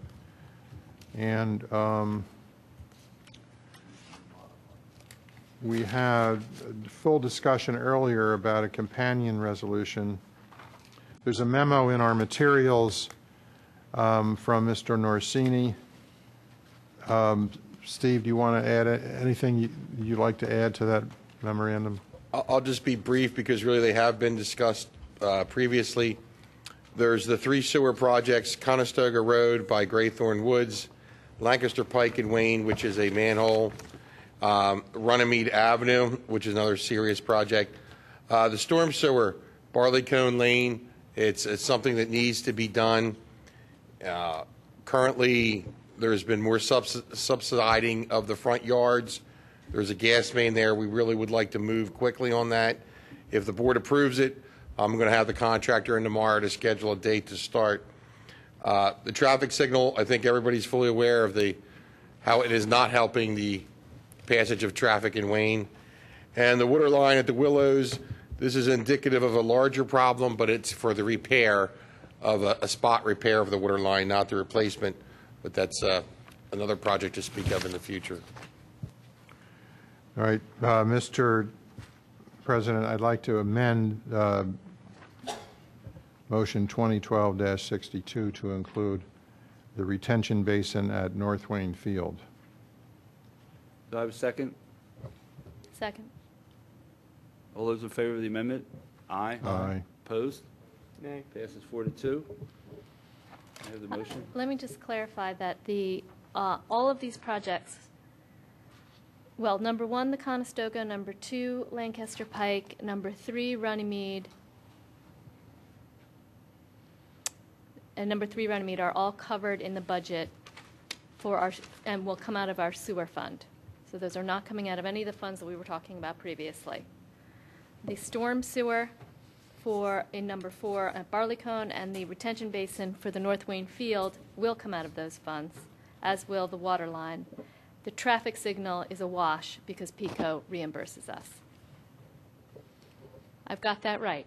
That was all correct, yes. Okay. That's the way good. Yeah, that was Okay. useful. It was helpful. Okay. All right, I will make a motion that we, well, no, we did the amendment. we just Approve did it the as amendment. amended. Approve it as amended, the entire Second. resolution. Second. Commissioner comment, public comment. All those in favor say aye. Aye. Nay. Passes 4-2. 5-1. 5-1. Oh, you voted for it? Yeah, I mean, I can vote against the amendment, but all these other things are reasonable. Okay. Show me curves, Don. I can't hit a curve all the time. All right, passes 5-1. All right, personnel administration, No report. public safety, no report, library? Bill, before we jump off public safety, I don't know how many people saw it in the news last week. A different officer was hit by a vehicle on Old Eagle School. And that's just a reminder to us of the risk our officers are put to. In fact, we had an officer hit 2 or 3 years ago at Sawmill and Darby Paoli. So it's, everybody kind of thinks about getting shot or gunplay and that type of thing. These guys are out there doing a good job for us, and they are putting their life and limbs at risk. And thank you, Bill. Did you have anything you wanted to bring up tonight, Superintendent? No. Thanks. For library, I have just an announcement of the big book sale coming up June 1st, 2nd, and 3rd. And the Friday evening, June 1st, is for Friends. It's a preview sale. And then Saturday and Sunday, it's for the general public. And it is one of their biggest fundraisers. They raise a lot of money for the library, and you can also get some really great books at a good price.